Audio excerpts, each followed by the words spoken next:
Good afternoon, everybody. Good afternoon too. Hi, thank you so much for joining us for today's Family Health Show, Season 2, Fearfully and Wonderfully Made, Know Your Body. And we have a special, session for you today. It's an extra bonus because yesterday we already had a presentation by Sister Barbara, and I am multitasking right now because I thought my screen was sharing and it clearly isn't. So let's get this going. Here we are. And do forgive me. We will be there like now. Right, okay, forgive me. Right, so yes, welcome to Family Health Show Season 2, Fearfully and Wonderfully Made, Know Your Body. And we were learning yesterday a lot about the feet and a little bit about the hands. We did get them involved. So welcome to True Temperance International. If it's your first time on here, we are so happy to be sharing the next 2 hours with you.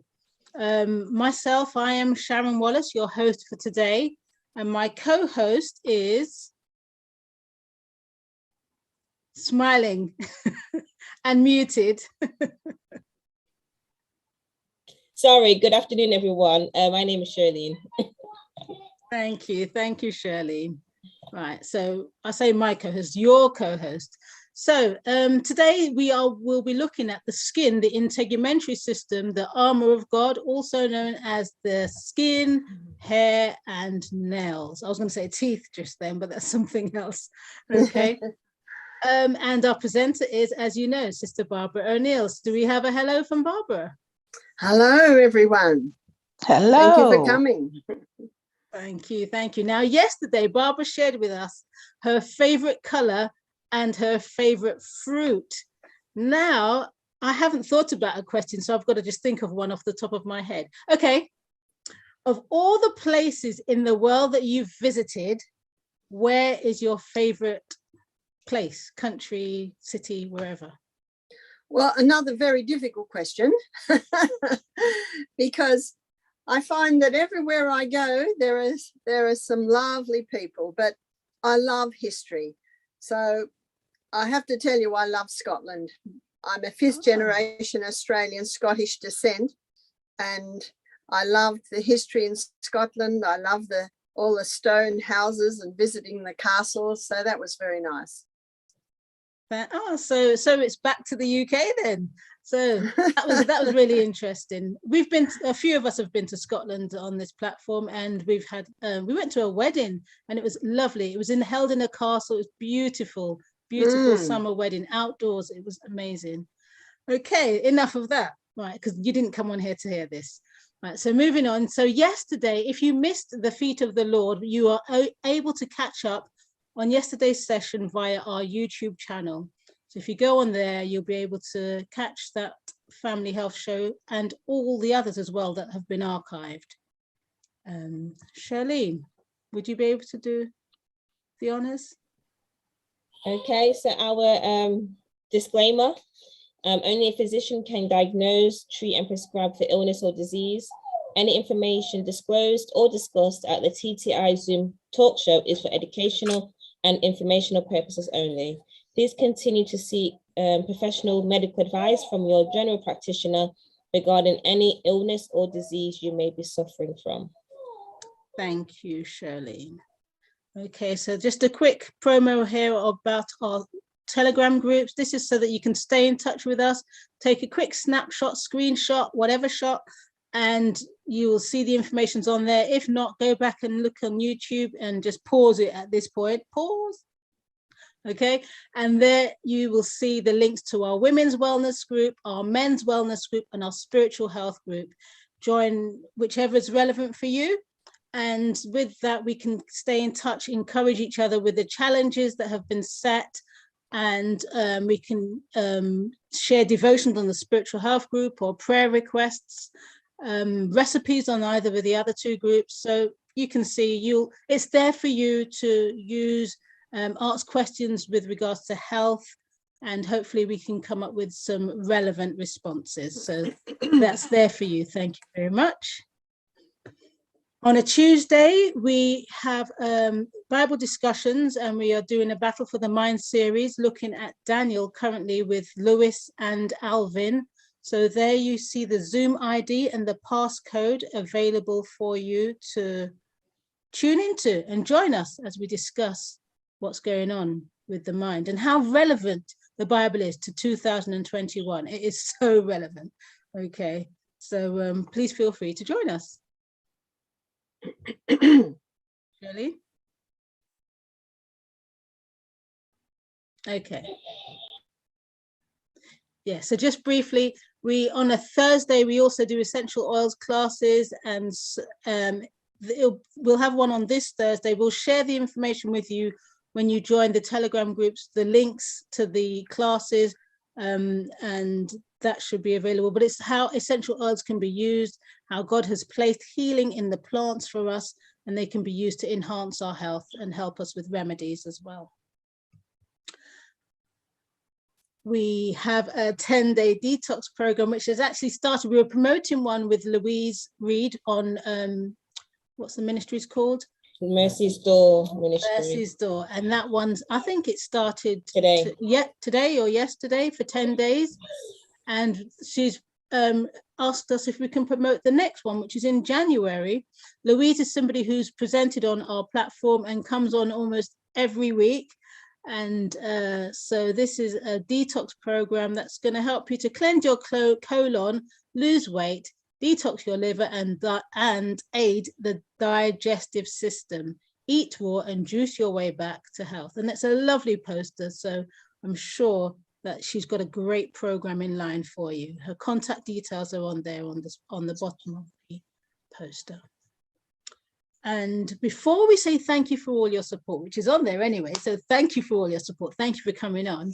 Now I've said that, just to let you know that for the next 2 weeks, we have David Bartholomew, who will be presenting on the TTI Family Health Show on the Saturday afternoons, 3 p.m. UK time. And he's a physiotherapist. I won't say he's our physiotherapist. He's a physiotherapist, and he will be looking at the musculoskeletal systems, part 1 and part 2. So join us and find out about the musculoskeletal system, how fearfully and wonderfully we are made, and what God has provided for us to help us with those ailments. Because as we know, some of us tend to, creak a little bit more than we ought to creak, and ache a little bit more than we ought to be aching. So he's going to help us with that.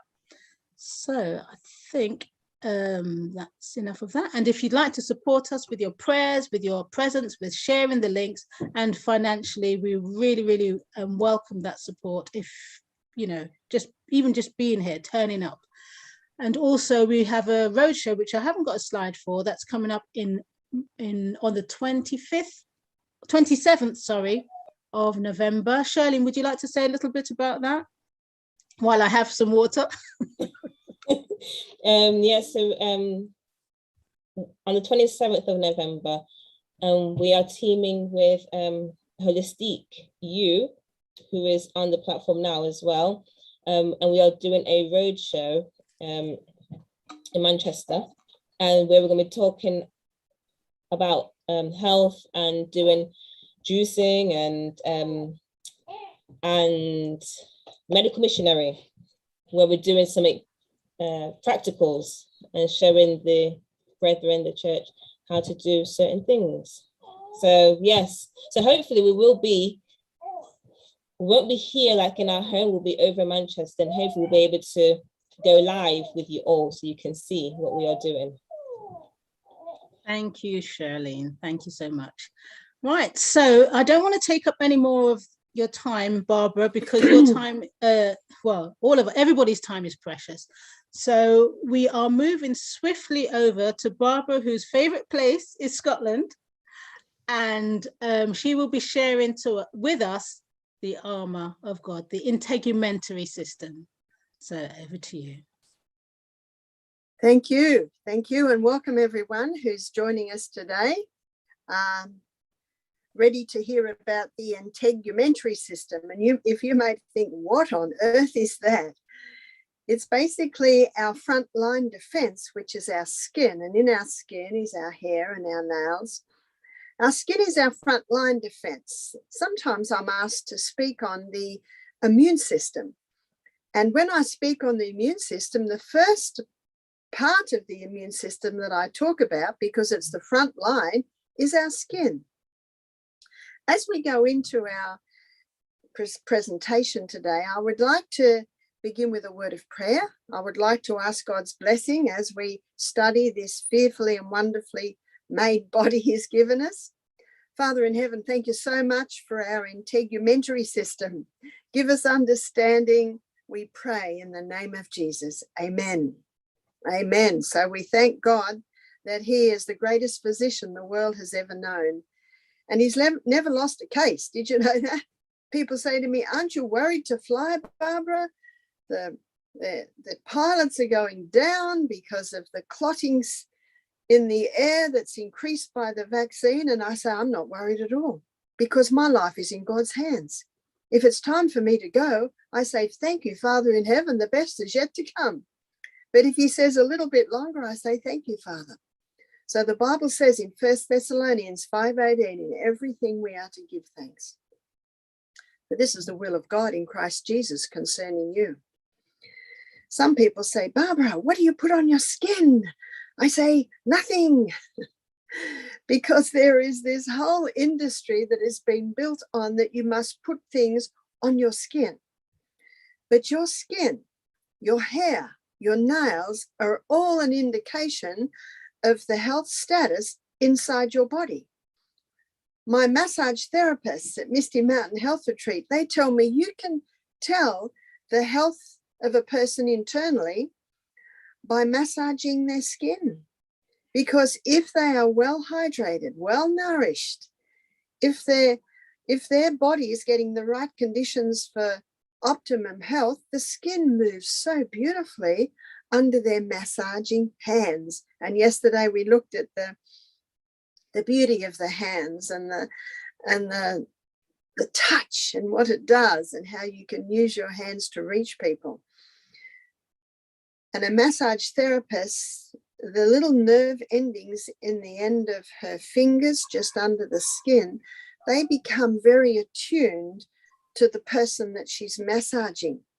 The condition of their skin, the condition of their muscles, etc., etc. Some massage therapists tell me that they've massaged 70-year-old women and the muscles are strong, and then they've massaged 18-year-old girls and the muscles are sloppy and they have no form at all. I was very excited to hear that you're going to be having some classes by a physiotherapist. Oh, how important it is to know something about the body that we live in. So today we're looking at the physical barrier between the external environment and the internal environment, which is your skin. It's the first line of defense. It's there to protect and maintain. I love the Proverb 14, verse 6, where the Bible says, knowledge is easy to him that understands. So before we have a serious look at the skin, our front line of defense, I'd like to give you an explanation of how it works, because we're going to end, as we did yesterday, with some of the diseases that can happen in the hair, in the nails, and in the skin. But first of all, let's have a look at how it works, what it is there for, and what its purpose is. So number one purpose, it's our first line of defense, protecting the inside of the body from the external environment. Notice with the head, there are 7 holes. There are 7 avenues of entry inside. And the ears and the eyes and the nose and the mouth, they all have their own defense systems in there. But today we're going to look specifically at the skin. Did you know that it is the largest organ of the body? We don't think of our skin as being an organ, and it definitely is an organ. I'd like now to list some of its functions. Dr. Kellogg, very famous doctor who wrote many, many books on health, he called the skin the skin that has all those millions of little pores in it, he called them millions of little sewers. Ooh, millions of little sewers, because one of the functions of the skin is to throw off waste. Have you ever worn a white shirt, especially on a hot summer's day when you get hot and you perspire a little? And that perspiration contains waste. In fact, I'll give you some factual figures here, that if your body's given the right conditions, up to 70% of your body's waste can be eliminated via the skin. And this is why Dr. Kellogg called those millions of little pores, millions of little sewers. They're throwing off waste. And that is why we should wash. We should wash our bodies at least once a day. I like to always have a hot shower before I go to bed at night. That's very nice, to wash the waste off the skin, to relax the muscles and allow me to settle into my bed, which of course has got lots of fresh air and clean linen and bedding made out of natural fiber to allow me to sleep well at night. A lot of people, in fact, when I used to work as a nurse, I always had my shower in the morning, but I have it at night now because I do a lot of physical work. In 2020, I became Misty Mountain's gardener. And if you're working hard, oh, how nice to have that hot shower at night. A hot shower, hot on the skin, and this is something else that the skin does. The skin is a sensory organ. So the skin senses hot and it senses cold. And if it's very, very hot, the pores open and the perspiration comes out a little bit more, and then the air going onto that water droplets on the skin has a tendency to cool a little bit. So number one, the skin throws off waste. Number two, the skin is a sensory organ. So not only is it a sensory organ, censoring hot, censoring cold, censoring touch, but it is also a organ that helps to maintain body temperature. And so if the person is cold, then the skin tends to tighten up, the pores close, which prevents perspiration coming out at that moment. And if the person is very cold, they even start shivering. I had the wonderful privilege of being at my 17-year-old granddaughter twins' baptism yesterday, and we are in Wisconsin and it is cold. And so what we did was we got the girls to wear, when they were getting baptized in a lake, by the way, it was cold, we had woolen leggings on them and a woolly jumper, as we call it, and then their baptismal robe over the top, because we knew the preacher's baptizing 2 girls, so it's going to take twice as long. And when they came out of that water, they weren't very cold. One twin is a little lighter than the other, and I saw her jaw shivering. We don't choose to shiver. She was shivering, and that's one of the body's defenses to try and maintain warmth. Because when you shiver and the muscles move very, very fast, it creates friction, which creates a little bit of warmth. The good news is we had big woolen blankets, and we surrounded them in the big woolen blankets. Yesterday we talked about borrowing from the sheep to keep us warm, and of course they were in warm clothes very, very quickly. But I wanted to give you that illustration, which I think we all have experienced at times, that the skin is also a sensory organ. Not only a sensory organ, censoring hot and censoring cold and censoring touch, whether it's a gentle touch or a harsh touch, but it is also, and maybe another different touch would be if someone's tickled. I know when I was a little girl, this uncle would visit and I would run away from him because he always wanted to tickle. A lot of adults love tickling children, and you would giggle and laugh, but you got to the point where you did not want it anymore. So there's your sensory organ of the skin. The skin, yes, it throws off waste. The skin also, as a sensory organ, part of that sensory organ is also a thermostat. which is helping to maintain body heat. So if we're hot, the pores open and perspiration comes out. The air touches that moisture on the skin, which has a cooling effect. And if we're cold, all the pores shut tight. And even to the point, as I explained with my granddaughter, in that cold water, when she came out, she was shivering. It's a word that we know very much. And that shivering is a sign to the body, get out of the cold water or get out of those wet clothes, put some warm clothes on. So we're getting messages from our skin, the message of touch, the message of warmth, the message of cold. So that's another function of the skin. The skin not only throws off waste through those pores, it can absorb. So be very careful of what you put on your skin. Yesterday, when we looked at the feet and the hands, we talked about only putting natural fiber on the feet because the skin absorbs. Be very, very careful as to where you're walking too, because remember, the biggest pores in the whole of the skin is on the bottom of the feet. I was talking to a lady one day who had multiple sclerosis. She said she was perfectly fine until she moved into a new house, and she used to walk barefoot on the boards.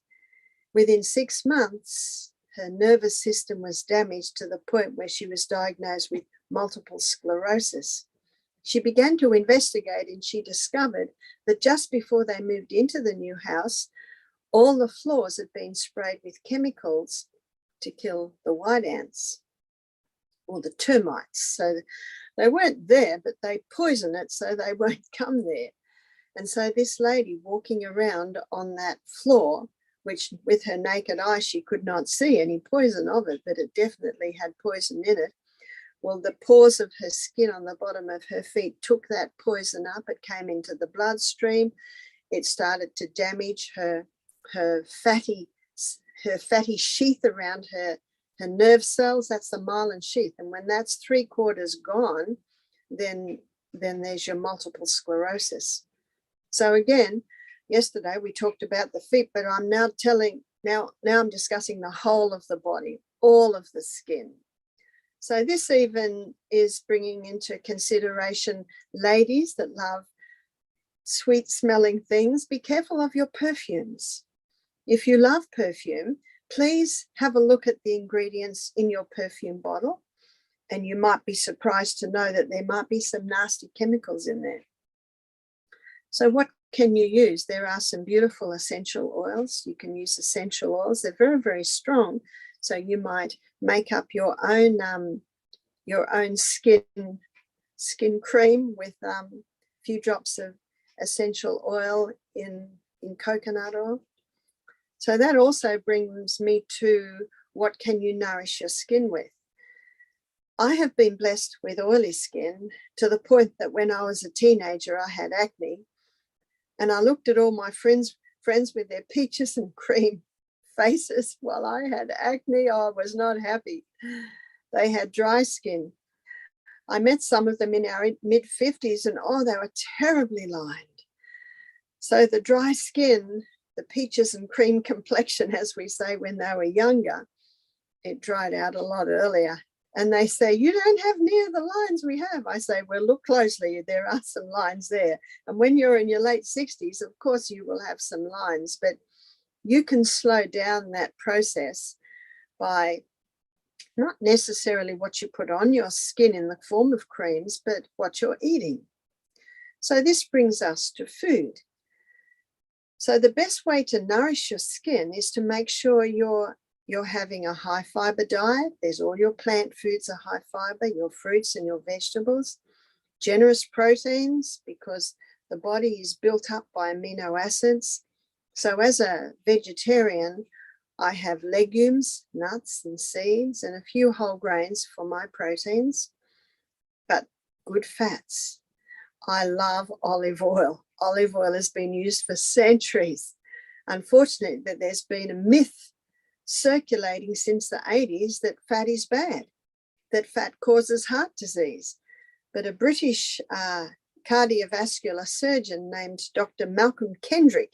He's written a book called The Great Cholesterol Con, where he shows that it is not fat, it's not saturated fat, it's not cholesterol that causes heart disease, it's actually damage to the arterial wall.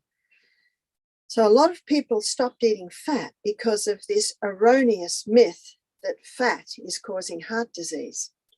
No, no, no. You see, since they've brought in the fat-free diet or the low-fat diet, there's been no reduction in heart disease because the fat does not cause the heart disease. And as Udo Erasmus explains in his book, Fats That Heal, Fats That Kill, there are healing fats and there are killer fats. So what are the healing fats? They're the fats that come from the hand of the Creator. There's your nuts, your seeds, your coconuts, your avocados, and the two oils that have been used for centuries are the two oils that are extracted from the flesh of the plant. So they're a lot easier to extract and have been traditionally. But also looking scientifically at these oils, they are less vulnerable to other oils, and that's the coconut oil and the olive oil. The only reason the Bible does not talk about coconut oil because coconuts didn't grow where the Bible was written. But certainly a lot of olive trees grew in that area. And all through Europe, women had little wooden presses where they could press the flesh of the olive, even in their kitchens, and get the olive oil. It's a very concentrated oil, as oils are, so you don't need very much. So it is 8:30 in the morning here in Wisconsin. So I'd like to tell you what I had for breakfast. For breakfast, I had about half a grapefruit, and I also had a few pieces of apple. I had some almonds, so I had some fats there. I usually have chia seed, but unfortunately we were out this morning, so this is probably the first morning I haven't had my chia seed. Excellent form of omega-3 fatty acids. The ground flaxseed, make sure it's freshly ground or it deteriorates very quickly. So they are sources of an excellent fat. And then I had some of my daughter's sourdough bread that she makes herself. The sourdough bread is a bread that has been used for centuries. The Bible talks about, know you not that a little leaven leaveneth your whole lump. That's 1 Corinthians 5 verse 6. And also in one of the stories that Jesus told, the kingdom of heaven is like a woman who took a little leaven and put it into the meal and it leavened the whole lump. And in the wilderness, when the children of Israel were celebrating the Passover, which they celebrated for 1 week, once a year, they had to put all the leaven out of their homes. What was the leaven? It was none other than the sourdough culture. It was only it was probably about the mid-1800s that Louis Pasteur first discovered yeast, but it was not until the Industrial Revolution in the early 1900s that yeast was used to rise bread. Before that, it was all sourdough. So sourdough is a cultured bread. So it would be better to call it cultured bread than sourdough bread. And my daughter's bread is light and sweet. If you let the sourdough culture too long, sit too long, it can get heavy and sour, and then it's indigestible. So I had a slice of my daughter's sourdough bread. She makes a few different types. Sometimes she uses the ancient grains. And on top of that, I had olive oil. It probably came to about 1/4 teaspoon of olive oil on my bread. And then I had avocado and also some cayenne pepper. Now, because there was a problem with the beans this morning, they weren't quite cooked when I had my breakfast. But if I'd had breakfast a little bit later, I would have had legumes on top. That is my usual breakfast.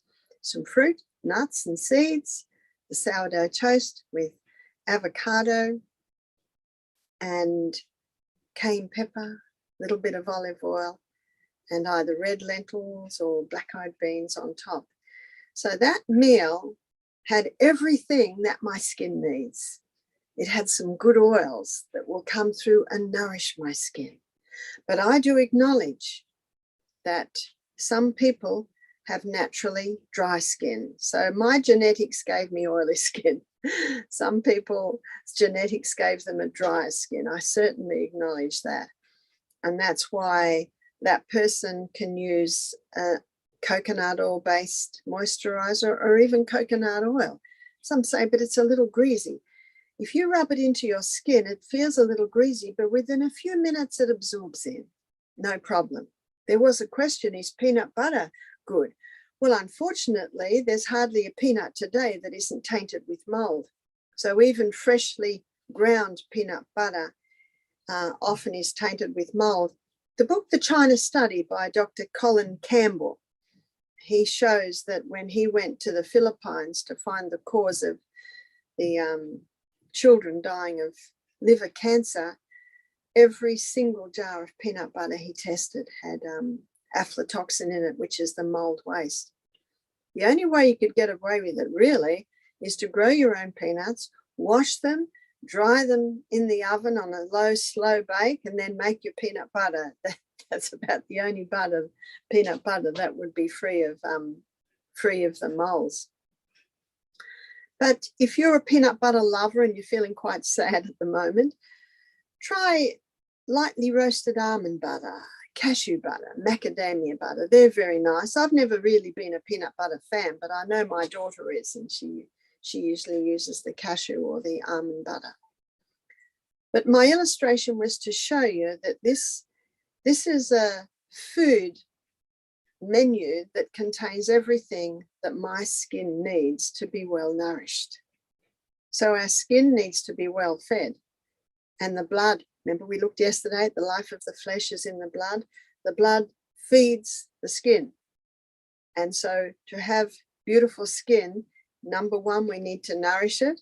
And if your skin's a little dry, make sure you're having some good oils as part of your daily food program.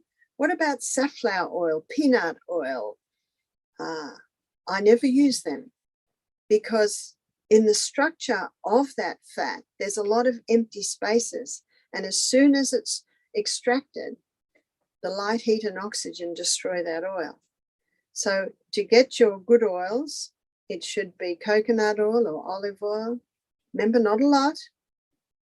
And if someone would say, but I have read we should only eat the oil as it is in the olive. Well, let's have a look what the Bible says. And if you go to the story of Elijah, time of no rain, remember he said to Ahab, God has said, if you don't turn away from your idols, there'll be no rain. And then he hid and the ravens fed him, a story the children love. But the brook dried up. So God said, go to the widow in Zarephath and she will feed you. And when he saw her, she said, I'm just gathering sticks. It's my last little bit of meal and my last little bit of oil to make bread. She said, after that, we die. And remember those notable words. Elijah said, God has said that if you feed me, the meal will not lack and the oil will not fail in the time of no rain. So for the next several years, before the rains eventually came, it's a lovely story to read. Every morning, that widow found oil in her cruse. Who put the oil there? God put the oil there. The prophet said that he would, and he did. So what has God just done to olive oil? He has sanctioned olive oil. Some people don't quite like the smell. Well, if you put it in the fridge or if you lightly heat it, the smell isn't there. I have to tell you, when I smell it now, I get hungry. I just came from Italy and I was gifted 3 liters of olive oil from their own olive trees. Well, that's a lot to carry when you're traveling. I even bought a little hard suitcase specifically to travel with that olive oil. Oh, I had to take that with me. And then I came to America and I have shared that olive oil. Nearly every house I stayed in, I leave a little bottle of olive oil there. So when Udo Erasmus talks about fats that heal, fats that kill, he's referring to the healing fats found in our nuts and our seeds. And when he talks about the killer oils, he's more referring to the oils that have been altered. Heating alters them, heating damages them. So when I make a stir fry, I cook my stir fry in the vegetable's own juices, and just before I serve the stir fry, I put olive oil on it. So oil not heated is the very best. If I'm doing lentils, I put the oil just in at the end before I serve it. Gives it a beautiful richness. If you like to fry a little, the best is coconut oil, because it has no empty spots on its molecular structure. So it's light resistant, heat resistant, oxygen resistant. So that is the best one. So your saturated fats like your palm oil, your coconut oils, your shea butters, they don't deteriorate. But certainly on the skin, the shea butter can be very nice. So on the skin, it's not really a problem, because remember, your skin is that barrier. So we're looking at how to nourish the skin. The skin is not so much nourished by what you put on it. The skin is nourished by the way you eat. It is also nourished by the way you drink. So we looked at the 8 natural remedies yesterday, the true remedies, those 8 laws of health. So the 8 laws of health, and we targeted a few 8s in there: 8 hours sleep at night, earlier the better, and the 8 glasses of water a day. And I mentioned a little earlier how the massage therapist can tell when she's massaging skin that is dehydrated. So one of the best ways to nourish your skin and to keep it soft and supple is to ensure that you're drinking adequate water. This is how I drink water, because I never used to drink water. I was pregnant or breastfeeding nonstop for 14 years, and I might have had 2 glasses of water a day. I didn't think I needed to drink that much water. I didn't particularly like it, and I found I couldn't drink a whole glass at once, but I used to get a lot of headaches. And I used to get a lot of sinus problems. I don't get headaches anymore. I don't get sinus problems anymore. In the book, One of the Body's Many Cries for Water, he's got 2 other titles, Dr. Batman Geheldage. One other title is He's Not Sick, He's Thirsty. My headache wasn't that I was sick, it was because I was thirsty. My sinus problems were because I was thirsty. And then the next title he says, don't treat thirst with medications. So this is how I worked out a way to drink. I wake up in the morning, I have half a glass of water. I go to the bathroom, I have another half glass of water. I get dressed, I have another half glass of water. I pray, I have another half glass of water. I read from the Bible, I have another half glass of water. And then I exercise. Usually I run up and down hills with the high intensity interval training. That high intensity increases the circulation of the blood to the skin. And when you increase the circulation of the blood to the skin, that blood, remember, it's the life of the flesh. So when you increase the circulation of the blood to the skin, you increase the skin's ability to have more oxygen, to have more nutrients, to have more water, to carry away more waste, more white blood cells if they're necessary. So exercise is vital. We also looked at another incredible piece of information when we looked at the feet yesterday. Dr. Jonathan Gibbs, the doctor who's done PhD, 3 PhDs, and one of his PhDs was the effect of exercise on the cell. He said, when you do that high intensity exercise in the morning, you open a network of capillaries that equals the distance around planet Earth. Phenomenal. I will praise God, for I'm fearfully and wonderfully made. So when you do the high intensity exercise, you cause a release of the human growth hormone. And that human growth hormone increases the circulation of the blood to the skin. So I gave the story about how I always used to get cold feet, but no more cold feet once I started to do my daily exercise.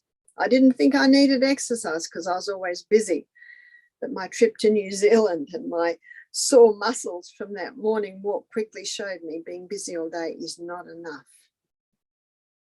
This morning, I did my high intensity interval training with a visit from a friend who took my daughter and I through a whole series of stretches whoa, do you get a workout?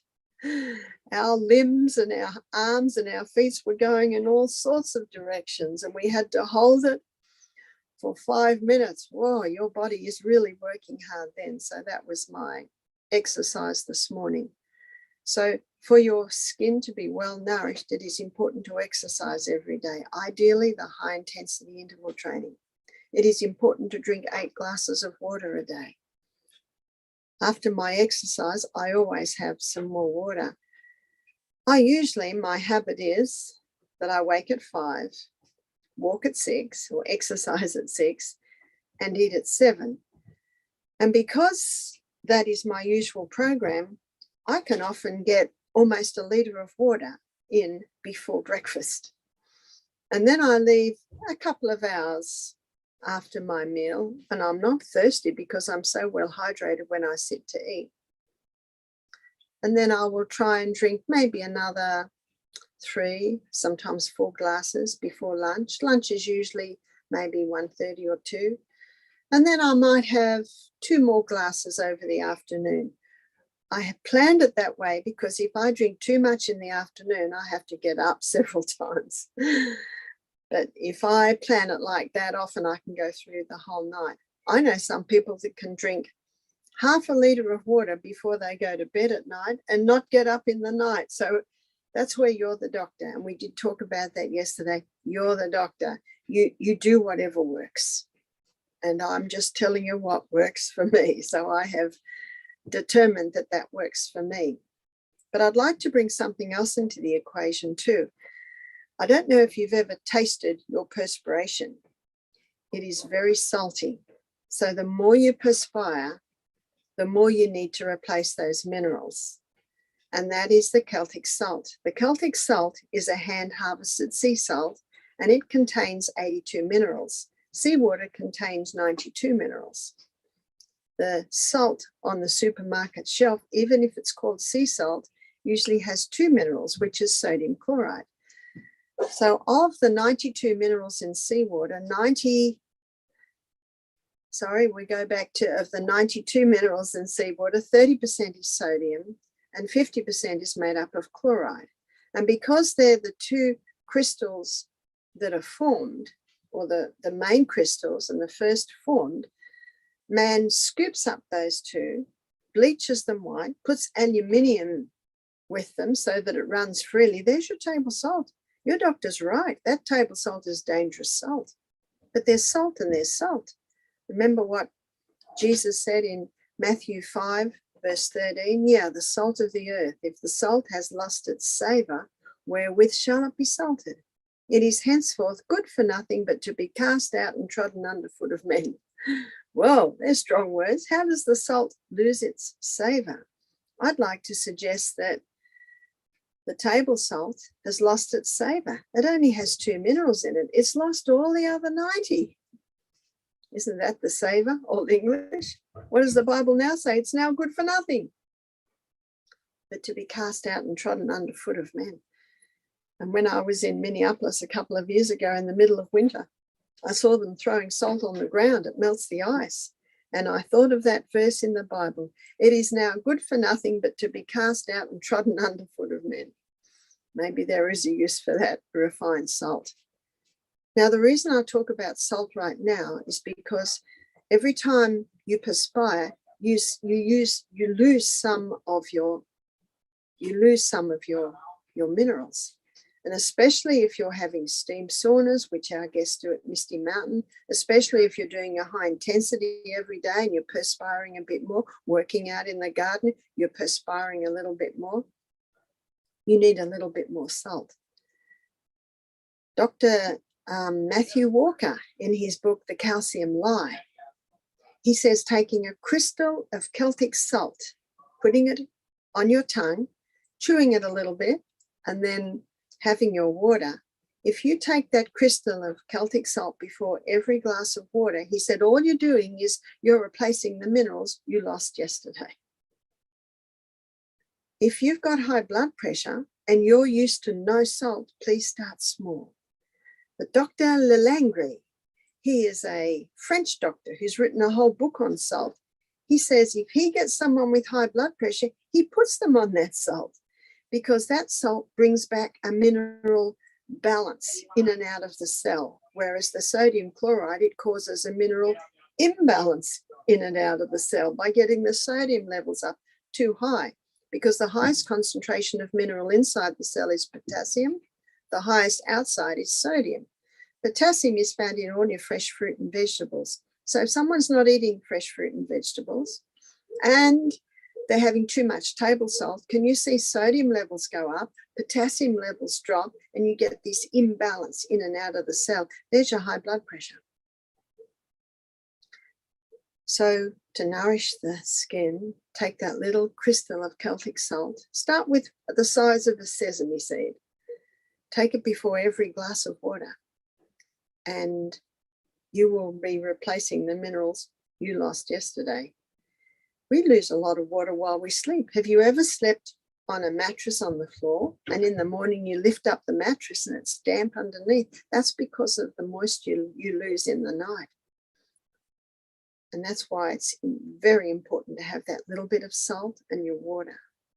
Many people I have observed get up in the morning and go straight to the breakfast table. They haven't had any water. I say to my grandchildren, have you watered your garden? Or they say, yes, Grandma, we've watered our garden. I'm talking about the garden inside their body. When they drink half a glass of water, I'd give them a little bit of salt. Oh, they love salt. And then they can drink their other glass of water. So to nourish the skin, not only do we need to eat nourishing food, we also need to keep well hydrated. And that's little by little by little, all through the day. Notice how God sends the rain. It's gentle. It's little by little by little. But if we do get a torrential downpour, we lose our topsoil. There's flooding on the road. So don't flood your body with too much water at once. You're far better to take it little by little by little. Have your water bottle by you. Have your glass by you ever. And just sip, sip, sip. You'll be amazed at how much water you can drink when you sip, sip, sip all through the day. So your skin needs you to be well nourished. It needs you to also be well watered. And it also needs you to be well exercised. So this is sounding very much like those 8 remedies, isn't it? Those true remedies in those 8 laws of health, which is pure air, sunshine. Your skin loves the sunshine. If you've got, what someone said to me later, recently, you got milky skin, white skin. So I have to be careful of the sunshine. So I had to go into Mexico, it was early September, to be able to get back into the US. I was there for 2 weeks. So every morning I went down to the pool and I didn't have sunscreen on. I took my watch. And I timed myself 10 minutes front, 10 minutes back under the umbrella. And by the end of the 2-week stay, I had a golden brown tan. But if I'd gone and laid out for an hour, I would have got burnt red.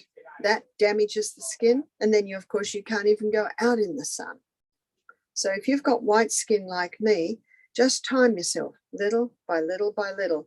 Now, the tan that I got, which is now, we're early November, I still have, no one can see it, but I got a very nice tan.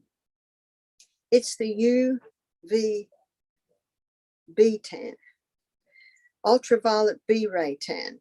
Now, if you go out into the sun and you've got a sunscreen on, it blocks the UVB rays. And this brings me to another point of the skin. The ultraviolet B rays hit the skin and they convert a form of cholesterol just under the skin to vitamin D. And vitamin D is an essential vitamin. It's essential for the assimilation and utilization of calcium. And calcium's called the king because when the calcium gets into the cell, all the other minerals piggyback on the back of calcium. But because the calcium's called the king, it's been misunderstood. I do not suggest calcium supplements. No, no, no. Taking calcium supplements into the body can cause an imbalance in your minerals. We need to take the calcium in the way God planned us to take it in, with all of its friends, with all of the other minerals. So you're getting your minerals in your Celtic salt. Another excellent source of minerals is found in your dark green leafy vegetables. Some of our visitors that came for breakfast this morning brought in a bag of microgreens. Because it's so cold outside, greens aren't growing that well. We've had some heavy frost and the snow's coming, but microgreens are becoming very popular. And I think it only takes a week to grow these dark green little microgreens. So I'm looking forward to having microgreens with my lunch today. So that's another excellent source of minerals.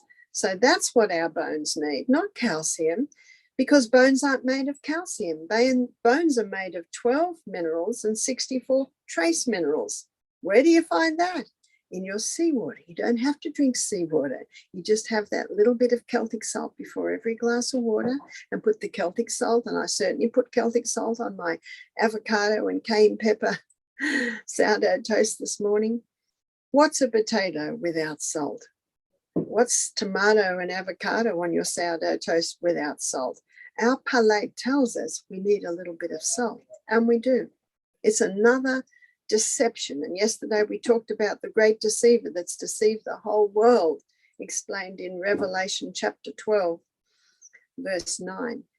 Deceived people on the salt. People are deceived on the fats. We need to go back to the Bible, which is the word of God that tells us a little bit of olive oil is very good. That tells us that the salt, the right type of salt, not the salt that's lost its savor, the whole salt is very important for the body.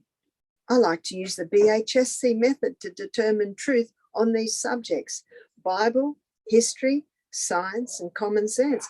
Bible, history, and science all tell us we need a little salt. Bible, history, science all tell us we need a little oil. And then common sense, once it's had a good look at history, Bible, and science, common sense says, well, that makes sense, and it must make sense. So we need that little bit of salt. We also need to have the skin in the sun, but not a lot. The darker the skin, the more sun that you need, especially living in London, where there's not a lot of sun. Every time that sun comes out, drop everything and run out there. Pull the sleeves of your shirt up. If you're in a little backyard and no one's around, pull your top up so that your stomach can get a little bit of sun. Turn over and let a little bit of sun get on your back. In the privacy of my little hotel small pool, I was able to get the sun on every part of my body. The vitamin T is essential. There are 2,500 receptor sites on our DNA to vitamin D. I was reading the report of one doctor about 6 months ago who found that a lot of people who were suffering more severely from the COVID flu, remember it's just a flu, he found that they were vitamin D deficient. So a good protection, again, let's go back to these 8 laws of health. The second law is sunshine. The sun is the doctor in the sky. It's not the enemy in the sky, it's the doctor in the sky. And we need to have that sunshine every day. Ultraviolet rays, especially the UVB rays. Remember, sunscreen blocks that. Have you read the sunscreen packet lately? Have you had a look at all of those long names? If there are long names you don't understand, be concerned. But it's very easy today. You just go to Safari, you just put those names in and it'll tell you what those names are. We need to know. We need to know what is going into our body. And remember what 1 Corinthians chapter 3, 16 and 17 says, know ye not that your body is the temple of God, and the Spirit of God dwelleth in you? If any man defile the temple of God, him shall God destroy, for the temple of God is holy, which temple ye are. We need to look after this body. We need to know what will defile it. Poisons, chemicals will defile it. Many are sick through ignorance, not realizing. That's why till the day I die, with great pleasure will I present the basic principles on health, because there are so many people that do not know. So I never use sunscreens. What if I've got to be out in the garden? Remember, I was the gardener, and I'm sure I will be again at Misty Mountain. I always had a hat on. I always, in fact, early morning, I would just have a singlet on, and I would have my loose pants on as I squat in the garden. And then I would probably by 10 in the morning, then I would put a shirt on. So when the sun got hot, I would have a thin long sleeve shirt on. I would have my long trousers on. I would have a big hat on. That's the only time you'll ever see Barbara Oneil in trousers, is when she's digging in the garden. So really, if you have to be out in that hot sun, you just got to cover this. You've just got to cover the skin. Most people go to the beach at the wrong time. The best time to go to the beach is early morning, late afternoon. It's just too hot and uncomfortable in the middle of the day.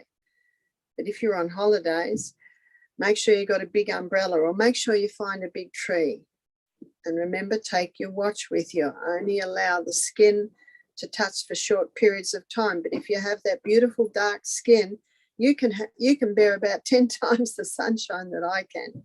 But even dark-skinned people, if they're not used to the sun, they have to go a little bit more slowly and get their bodies used to it. Whereas I time myself at 10 minutes front, 10 minutes back. A dark-skinned person might time themselves half an hour front, half an hour back. That skin needs the sun. It must have sun exposure for us to be able to access our vitamin D levels. I have never taken a vitamin D supplement, but I spend time outside. If I'm watering my garden, I usually just have a singlet on so that I can get sun on my arms, sun on my neck. I always have a hat on because that hot sun beating down on your head doesn't like that very much. And so depending on the color of your skin, depending on where you live, be mindful of being exposed to the sun to get your vitamin D. Notice what I said, that the ultraviolet B rays from the sun hit the skin and they convert a form of cholesterol just under the skin to vitamin D. We need to have good cholesterol levels. What's a good cholesterol level? An overall cholesterol level between 200 and 250 is a great level. Dr. Malcolm Kendrick, he said, for the first time, normal levels of a normal vital body substance is being called a disease, and he's referring to cholesterol. 40 years ago, it was quite normal for someone to have a cholesterol level between 2 and 300. But now in the US, they're being told that a cholesterol level above 190 is dangerous, but it is actually not true. Our brain needs cholesterol, our body needs it. What's causing heart disease is damage to the arterial wall from environmental poisons, for those damaged oils, those polyunsaturated oils that have been extracted using heat and chemicals, mercury, the poisons on our foods, the poisons in our clothes. That's what's coming in and damaging the arterial wall, causing the body to make more LDL cholesterol to plug up those holes. That's the real problem. Another excellent book is by Dr. Natasha Campbell McBride, and she calls her book Put Your Heart in Your Mouth. And she spends her first 4 chapters investigating all of the chemicals, all the environmental poisons that have the ability to damage the arterial walls. When you're eating a balanced diet, high fiber, generous proteins, and some healthy fats, then your body will balance out those cholesterol levels. But what you almost must be certain to do, and this brings us to the third law of health, which is temperance. Don't take anything into the body that will harm it. That's why don't defile yourself. Don't take anything into the body that will harm it, and take in moderation the good things. So please investigate the chemicals in your homes. Look in your laundry cupboard. Look under your kitchen sink. It's time to, we call it turf, throw them out, eliminate. any poisons. What do you clean your bathroom with? Sodium bicarbonate, white vinegar, and to make the bathroom smell pleasant, you can use some lovely essential oils, eucalyptus or lavender. We have got one lovely scent in Australia. It's an Australian tree. It's called lemon myrtle. So we always wipe over our bathrooms with a drop of lemon myrtle. It's an essential oil. You only need one drop on your cloth and it gives a beautiful scent to the bathroom. So again, the temperance law states, don't take anything into the body that will harm it. Most people don't realize how damaging sugar is, refined sugar. I'm not referring to maple syrup or honey. I'm referring to the refined sugar, which is the pure crystallized acid extracted from the sugarcane plant. Most people don't realize how damaging coffee is. If you want beautiful skin, you've got to stop the caffeines, because caffeine is a major dehydrating agent. Yes, so is tea. And I know in England, more people drink tea. I think coffee is about equal now, but I'm a fifth generation Australian Scottish descent. So in my home growing up, everyone had cups of tea. My mother had cups of tea. Tea contains caffeine and tannin. Coffee contains more caffeine in it. Chocolate contains caffeine and theobromine. These are major dehydrating agents. Your skin will never be well nourished if you partake of these caffeines. The other poisons like nicotine in the cigarettes. I have noticed in ladies that come to our retreat that smoke, their skin wrinkles very, very early. We had a lady attend our program a few years ago and she was in her 80s. She had beautiful skin and she was in her 80s. And there were other ladies there who were in their 40s and they were very wrinkled. And then I discovered that they drink coffee and they smoke cigarettes. They're poisons, they're dehydrating agents, and your skin will never be beautifully nourished if you partake of those things. All your drugs are dehydrating. Drugs never cure disease. They just change the form and location. Nature alone is the effective healer. And how much better could nature perform her work if left to herself? But that privilege is rarely granted. So there are some things that must stop if you want your body to be well nourished. So not only does your skin throw off waste, it also absorbs poison. So be very careful on what touches your skin. Your skin also breathes. And this is something not often recognized. There's the very sad story of the little girl who was painted gold to be an angel in a play. That little girl died because the people doing it didn't realize that you can't cover the whole skin, because then it cannot breathe and you will die. I was also reading a report on the James Bond movies. Apparently there's one called Goldfinger, and they had to paint the model gold for some scene. So what they did was they painted the front gold and shot all those scenes and removed that. Then they painted her back and shot those scenes because they recognized that they could not cover her whole skin at once. Another illustration of be very careful of what you put on your skin. So make sure your clothing is of natural fiber. We touched on this yesterday when we looked at the feet.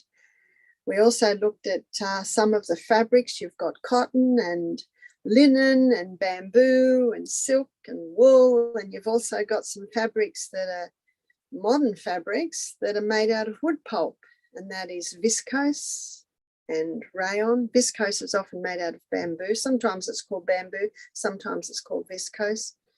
Also modal, M-O-D-A-L, and tencel, T-E-N-C-I-L. So that they are your four fabrics that are made out of wood pulp. Now, because there is a chemical process to soften their wood pulp to come into lovely silky garments, it's important to wash them and hang them on the line. Remember, get that purifying sun's rays on your clothes to purify them and after you've washed them. So wash them And how do you wash them? In a biodegradable laundry detergent. We had a man attend our program. He had a big bushy orange beard. He had big bushy mop of curly red hair. And he was about 40. He said, I wash my beard, my body, and my hair in sodium bicarbonate. He said, I wash all my clothes in sodium bicarbonate. That's all he uses.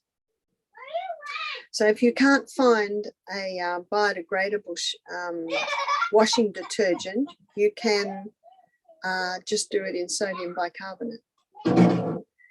When you wash your clothes in chemical fabrics, or when you wash your clothes in chemical washing detergent, sorry, I meant to say, it's almost impossible to get all that out of the clothes. And you can smell it often in the clothes. So when you wear it, especially the ones next to your skin, and especially on a hot day, remember when your skin is hot, the pores open wide to allow the perspiration out to cool you. Remember, it's a thermostat system as well. Then the fabric that's touching your skin, if it's made out of chemicals, your skin will absorb that. And it may be made out of natural fiber, but if there's a chemical washing detergent still in that fabric, you will absorb those chemicals. And remember, those chemicals coming into your body are part of what damages your lining of your arteries, demanding that the liver sends some cholesterol to plug it up. So these are all contributing factors, which explains why heart disease and strokes, it's the #1 killer in the world today. So part of being your own doctor is seriously looking at all these different things. Remember those open pores when you're hot and what they're absorbing. So in the temperance list, it's not only making sure you're not eating or drinking things that are harming to the body, but also what you're washing your clothes with, what you're washing your body with, and what you're applying to your skin. Also allow your skin to breathe by making sure what you apply is natural, but also some skin cannot breathe because the waste from the day has not been washed off. So at Misty Mountain in 2020, when I was the gardener, I would garden for several hours every morning, and then I would leave the garden because it was the summertime. And so I was sticky, sweaty, hot and dirty, and I would drive for about 5 minutes. I'd park on the side of the road, and then I'd run down to our beautiful creek.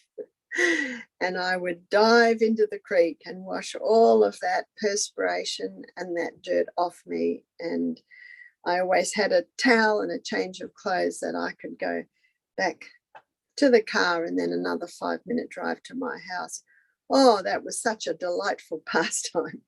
I think the most beautiful time to have a wash is when you're very, very dirty. But please be mindful, if you work in an office all day, you still are perspiring. So you still need to have that wash. So doing that, I would have my evening shower before bed, and I always would have my wash in the creek after working in the garden, or even before I became the gardener, when I was still working at Misty Mountain Health Retreat in the health line. I would always run up and down hills every morning and then dive in the creek. I always had my towel and my change there. So that was 2 washes a day that I would usually have. And if you're exercising, you need to have that wash. Now, if you don't have a creek like Misty Mountain to dive in, what you can do is go home and have a hot shower, end with cold. So when I'm having a shower at night, I don't have the cold because I don't want to wake up. I want to relax and be able to just step into my bed and go to sleep. But in the morning, if I have a shower, I always end with cold. What cold does is it equalizes the circulation, it closes the pores, and it prevents chilling. It's one of the best things you can do to protect yourself against winter colds and flus. And of course, part of that flu is the COVID flu. Not only does finishing your hot shower with cold equalize circulation, prevent chilling, but it has an effect on your bone marrow to make more red and white blood cells. So that's an exciting part of it. So there's your what we've looked at the skin so far. We've had a look at how it breathes. We've had a look at how it absorbs poisons or absorbs anything, so you want good things on it. And we've also had a look at how it throws off body waste. So at Misty Mountain Health Retreat, our guests have a steam sauna at the end of every day, where we create a fever. A fever is a wonderful thing because it boosts the healing powers of the body. So they would sit in the steam sauna for 10, 15 minutes, then dive in the pool, the cool stream, back into the hot sauna. So we are encouraging the body to throw off a lot of waste. Remember early in our presentation, I said, when the skin's given the right conditions, up to 70% of body's waste can be thrown off via the skin. So those right conditions are being in a well-hydrated body, being in a well-salted, mineralized body, but also the steam sauna that can really boost the healing powers of the body. So your skin not only is a sensory organ as well, for touch, for pressure, for pain, for hot and cold. You have a couple of layers of skin, and the top layer is dead skin, and that's why it's important to give your body a good scrub every day with a face cloth or a washer in the shower, rubbing off the dead layer. And I think we know if you have a light graze, you don't often feel it because the nerve endings are not down into almost the third layer of skin. And that's, of course, where there's a rich blood supply. The middle layer, not quite as rich, but still there. So now I'd like to have a look at diseases that might happen. But before I look at diseases, I just want to touch on nails, and I just want to touch on the hair. The hair is an illustration of what you're eating, what you're drinking, how well you're sleeping at night, are you exercising in the day. So to get lovely, luxuriant, shiny hair, we need to make sure we're using a shampoo and a conditioner that's made out of natural ingredients. We also need to make sure that we are keeping those 8 doctors, There's your pure air, there's your sunshine. That's not taking anything into the body that will harm it, and taking in moderation the good things. Going to bed earlier. Did you take up the challenge? Did you have your 8 hours last night? Exercise every day increases circulation of blood to the skin and the hair, nourishing the scalp.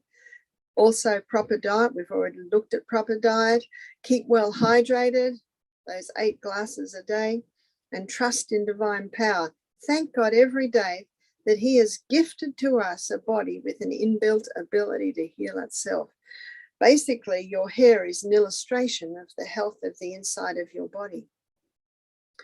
Often people go grey early because of stress. So that's where we need to go to that 8th law, trust in God.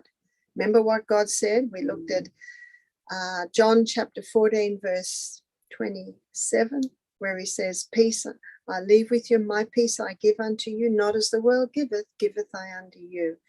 Let not your heart be troubled, neither let it be afraid, because we have a mighty Savior, and that is Jesus Christ. He can heal you mentally, physically, spiritually, emotionally. Give it all to Jesus. And often what holds us back and causes stress is when we don't forgive. Please forgive. God will give you the ability to do that. So that's how you get beautiful nails and beautiful hair. They're all just an illustration of what's happening on the inside of the body. So let's have a look at hair loss. What will cause hair loss? Well, Ellen White says in page 127 of their Ministry of Healing, in case of sickness, the cause should be ascertained. I have discovered in cases of hair loss, it can be the little follicles that make the hair have been damaged or poisoned. So the 2 things that can cause that damage, 2 main things, both chemicals, is perming the hair. So I have met some dark-skinned ladies that, one lady I know well, she permed her hair for about 20 years. She now has alopecia. So all those chemicals, and they're harsh chemicals that cause perm. See, in Australia, all the ladies perm their hair to get curly hair. And then when I was working in the Bronx for several months, they all perm their hair to get straight hair. I believe that God wants us to be very thankful with what we've got. Be very happy with your hair. Be very happy with your skin, with your eyes, with everything you have. I was discussing recently with a couple of women the amount of ladies who are getting health problems from breast implants. One lady told me she was so sick and she had her breast implants taken out. They were put in at the age of 30 and taken out at the age of 40. She said they were moldy. They were slowly poisoning her. If we love the breasts we have, we will have no desire to put implants in. Love what you have. Love your hair. My husband is white and he is 64. He was white at 50. Both of his parents were white at 50. I'm not white. My father died at 92 a few years ago and he had a light sprinkling of grey through his hair. My mother died when she was 51 with brown hair. So both sides of my genetic, the genes that have been given me, my genetic codes, are not much grey hair. I'm one of 5 children. There's my brother. He has black hair. He's 70 now. There's me. And if I have glasses on, I can see a little grey hair coming. But you probably notice that I'm mostly brown. My next 3 sisters under me, they all have brown hair because it's in the genes, but it's also the minerals. So it's mostly genetics, but also make sure you're having the minerals. Remember those dark green leafy vegetables and that whole salt, the Celtic salt. So hair loss can be because of chemicals for many years. Dyeing too, dyeing the hair. Dyeing takes chemicals. Love what you have. Love your hair. Love your grey. Love your curls. Love your straight. Love what you have because it's a gift from God. Some people want to put a bit of colour in their hair. Well, if you really do, you can get some natural dyes. Henna, I think henna is a plant dye. But please keep those chemicals away from the body. They are big contributing factors to heart disease. Another thing that can cause hair loss is the heavy braids that often are done in the African countries. They pull so much and eventually they pull the hair out of the follicle. So be kind to your scalp, be kind to your hair. Nourish your scalp by what you eat and what you drink and how early you go to bed at night. But you can also, and I do this, I usually do it once a month, I massage coconut oil into my scalp with a couple of drops of rosemary essential oil. That's your scalp herb. Leave it in all day. I usually comb it through and tie it up in a knot. And then at the end of the day, I shampoo it out with a biodegradable, non-toxic shampoo. That can also help with hair loss. Now let's look at diseases of the skin. Excuse me. A rash. What might cause a rash? Remember, in case of sickness, we need to ascertain the cause. What might have caused a rash is irritation to the skin. Chemicals may cause it. Probably more serious rashes would be eczema, and that often develops from the teens on into psoriasis, and we've seen many people heal from that. So for a rash to have caused, there is some sort of irritant. It can be exposure to chemicals. It can be exposure to molds. I met one lady, her whole body was covered in severe psoriasis. And she told me the story. She was living in a little, I think you call it a trailer in Alabama. She was getting sicker and sicker, so she was staying in bed all day. She went and stayed with a friend for the weekend and felt so much better, came back to her little trailer and started to get sick again. She was lying in the bed one day and she looked at the wall at the end of her bed and there seemed to be something growing on the wall. It was black mold. So that black mold started to grow probably about 1 month after she started to get sick, but she was breathing in the mold because it was the other side of other side of the wall. So the wall at the end of her bed, there was a little walkway between her bed and the wall. The other side of that wall was her bathroom. And she did not realize it, but there was a leaking tap.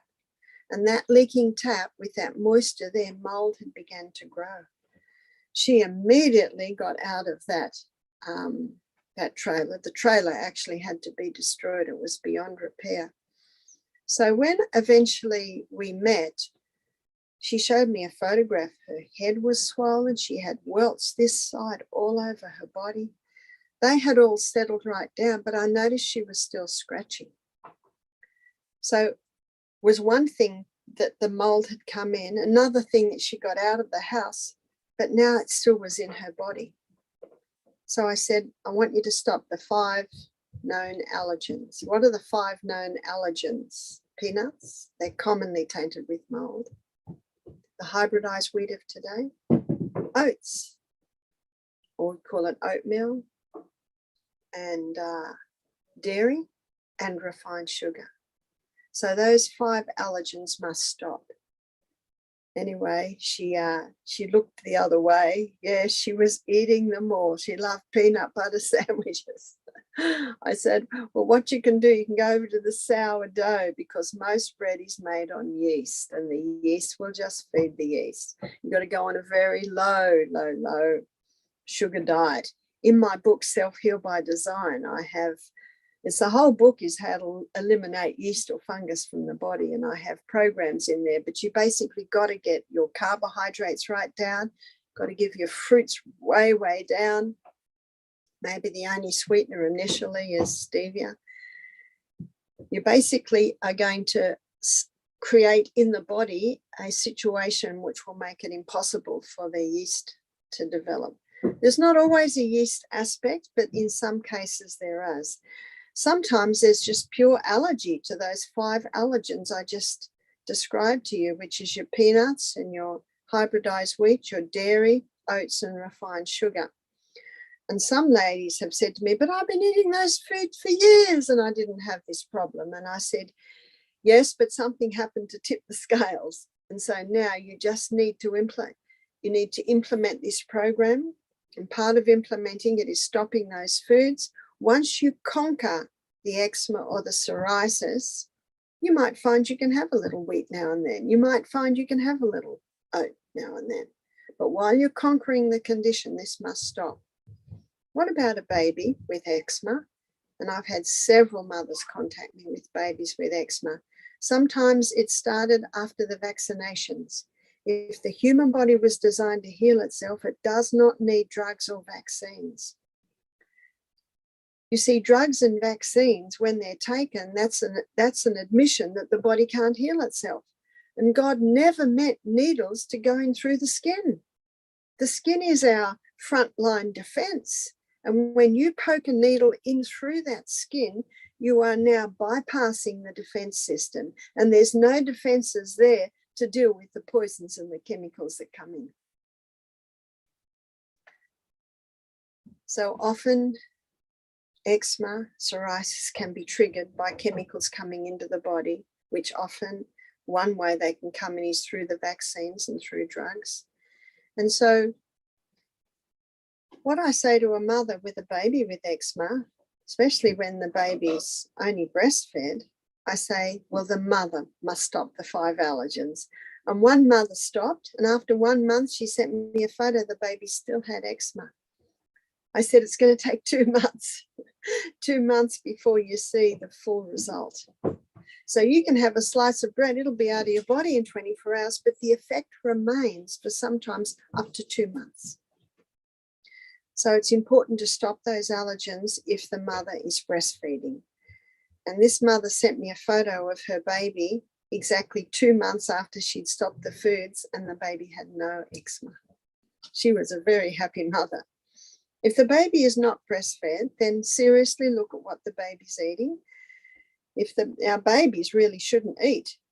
Only toddlers should eat. Babies should not eat until they have teeth, they can sit, and they can feed themselves. They're the 3 signs that they can start to eat. I did not feed my babies food. when they could sit, when they could feed themselves, and when they had a few teeth, I might give them a little bit of cucumber to gnaw on while we ate, or a little bit of celery to gnaw on while we ate. But it wasn't till the molars came through. They're the grinders. And when the molars come through, the baby's often between 14 and 22 months of age. Then ptyalin is released, P-T-Y-L-I-N. Ptyalin is a salivary amylase that breaks down starch. So with the baby, they should only be having some fruits and vegetables. Some babies are interested, some babies are not. My son James, he was not interested until he was 16 months old. One lady said, my baby's 18 months old and still not interested. And I said, is the baby breastfed? Yes. Is the baby up to all its milestones? Oh, yes. Baby has lots of wet nappies or diapers, they say. She said, oh, yes. I said, well, don't worry about it. Your baby will do well. In Bible times, historically, hundreds, thousands of years ago, babies were not fed food. Do you know what that means? Einstein, Galileo, Rembrandt, Moses, Daniel, Joseph. They were very smart men, and yet they were not fed food until probably 2 or 3 years of age. You look at the history of that. It's only the last 80 years, I think, the babies are being fed food, and often far too young. So protect your baby's digestive tract, because that digestive tract determines the nutrients that we're getting out of the food. So if a baby is bottle fed and has eczema, my suggestion is stop the cow's milk and go to goat's milk. Babies are being fed goat's milk for thousands of years. And I know in Australia you can get a powdered goat's milk. One mother told me that her baby couldn't handle cow's milk or goat's milk or her milk. And the naturopath put the baby on carrot, celery, and apple juice. That's 80% carrot, 10% celery, 10% apple juice. Called the vegetarian's milk. You could just about subsist on that. One mother told me that her baby prospered on almond milk. You can do soy milk, but it must be organic, non-genetically modified. So there are a few options. Another skin problem can be sunburn. So there's a good way to prevent that is take your watch whenever you go out into the sun. Don't overdo the sun. 6 to 10 sunburns in the lifetime can double the risk of skin cancer. My little grandson, Sonny, the children come up in the Christmas holidays, and he was mowing on the lawnmower, and he has very light skin, and the t-shirt ended, and there was about 2 inches before his hair began, and his hat was high. And at the end of the day, he was beetroot red, or maybe tomato red's a bit. Whoa, was he sore? Now, Grandma didn't know that he was going to mow. Well, Grandma would have made sure he had a bigger hat and a collar on his shirt. And after that, we certainly made sure he did. But now we have this very burnt skin. Well, I opened an aloe vera leaf and just smothered the whole area with aloe vera. When that dried, I put a little bit more aloe vera on, and that brought him great relief. All the redness came out of that burn within about 24 hours. So if someone does burn their skin, remember it's the sensory organ, so it's very painful. The aloe vera brings incredible relief. We had one of our workers was trying to light a big fire, and he decided to help it along a bit and got some petrol. Well, did those flames come back? They burnt his face, they burnt his arms. They told me about it, and they were talking about taking him to hospital. I said, let me try something first. So I cut a whole lot of aloe vera leaves. I kept the skin on. I cut off the pointed edges, and I cut it down the middle. And so I opened the leaf. So basically your leaf's like that. So you open it like that. So I opened the leaf like that, and I had it little to big and then big to little. It's like I did a jigsaw all over his arm, and I had to have a few people there to hold it there because it's so slippery. But if you keep the skin intact, then it doesn't dry out.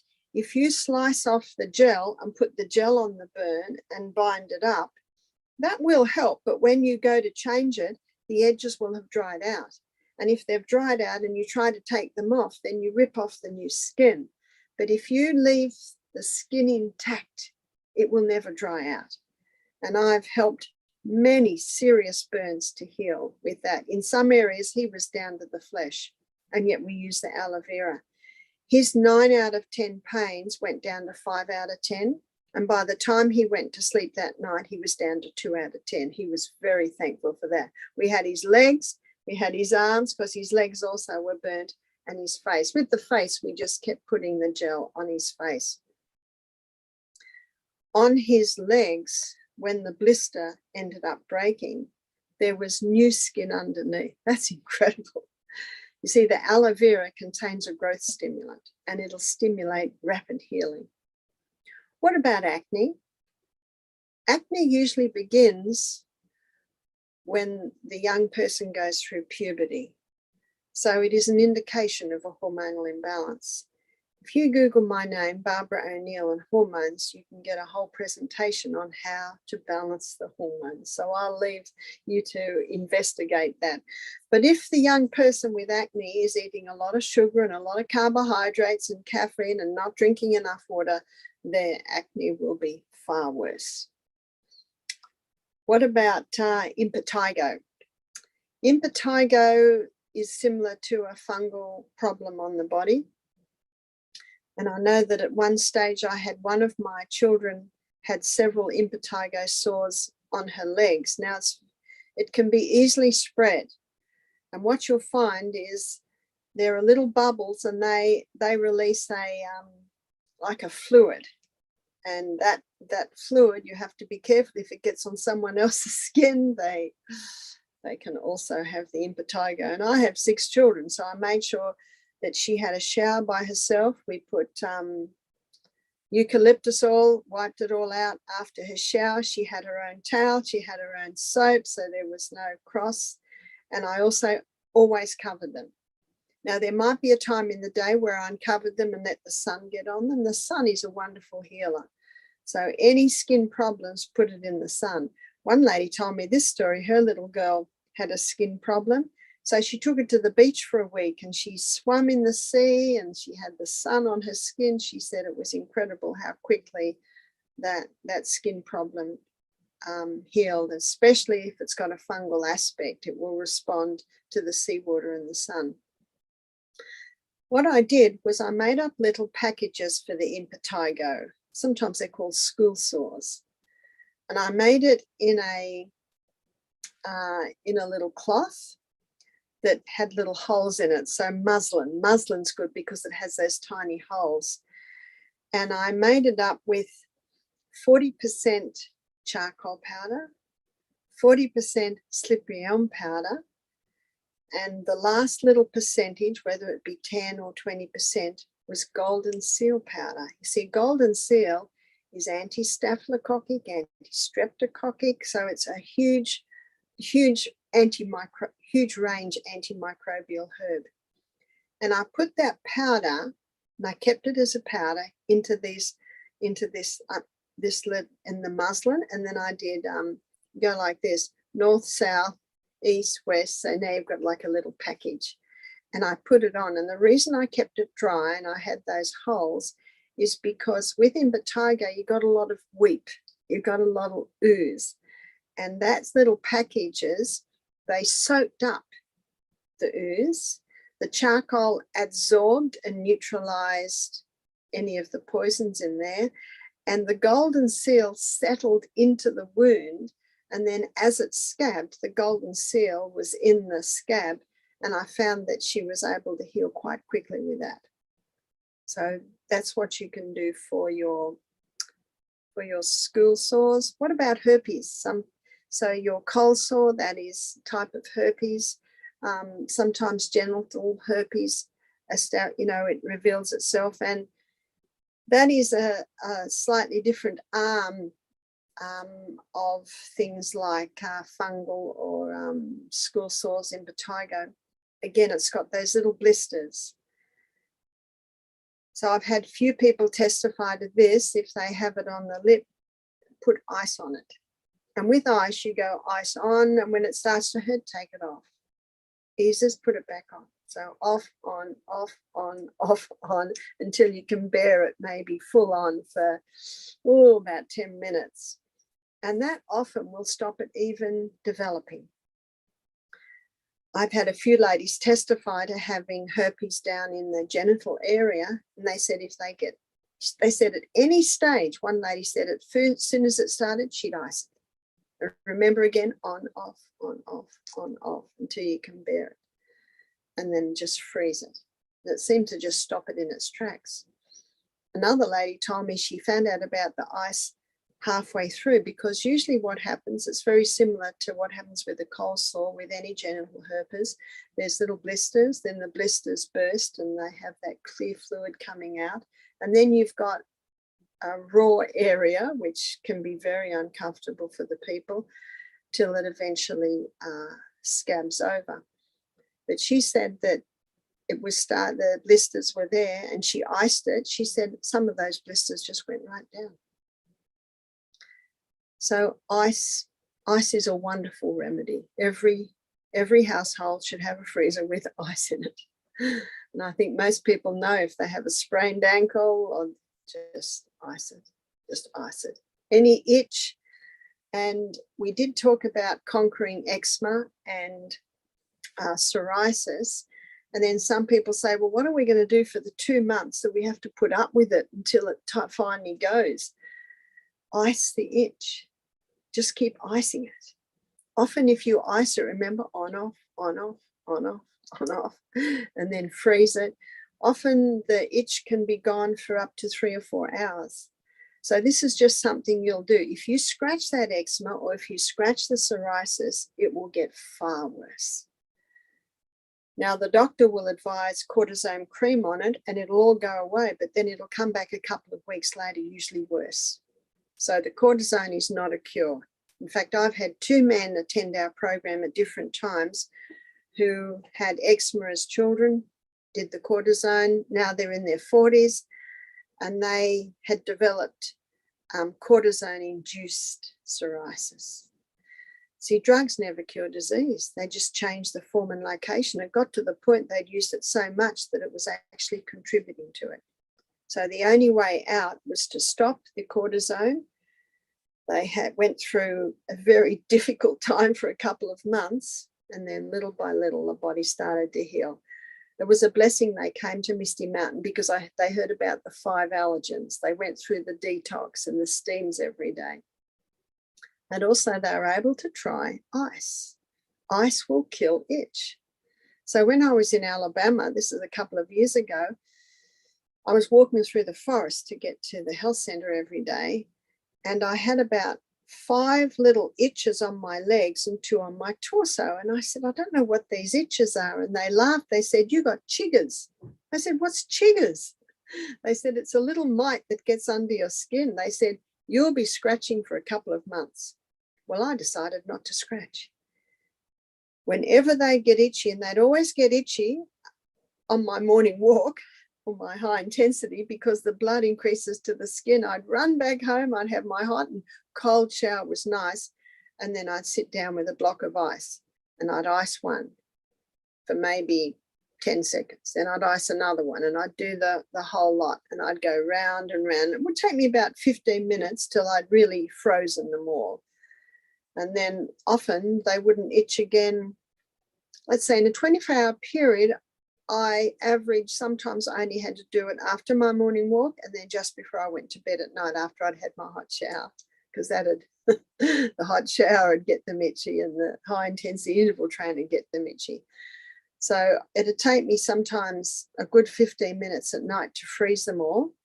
So I'd go round them all about 4, sometimes 5 times till I'd really frozen them. And I could sleep all night with no itch. And it took about 10 days. And all the people where I was, they were shocked. They said, we have never seen chiggers resolve in 10 days. There is actually no cure. In fact, I think the internet said put nail polish on it, which is, I'm not prepared to put nail polish on it. Don't forget the wonders of ice. Ice will kill itch. And if you've got a lot of them on you, it might take you a bit of time, but it's well worth it. Freeze them all, and then you'll get relief for quite a while.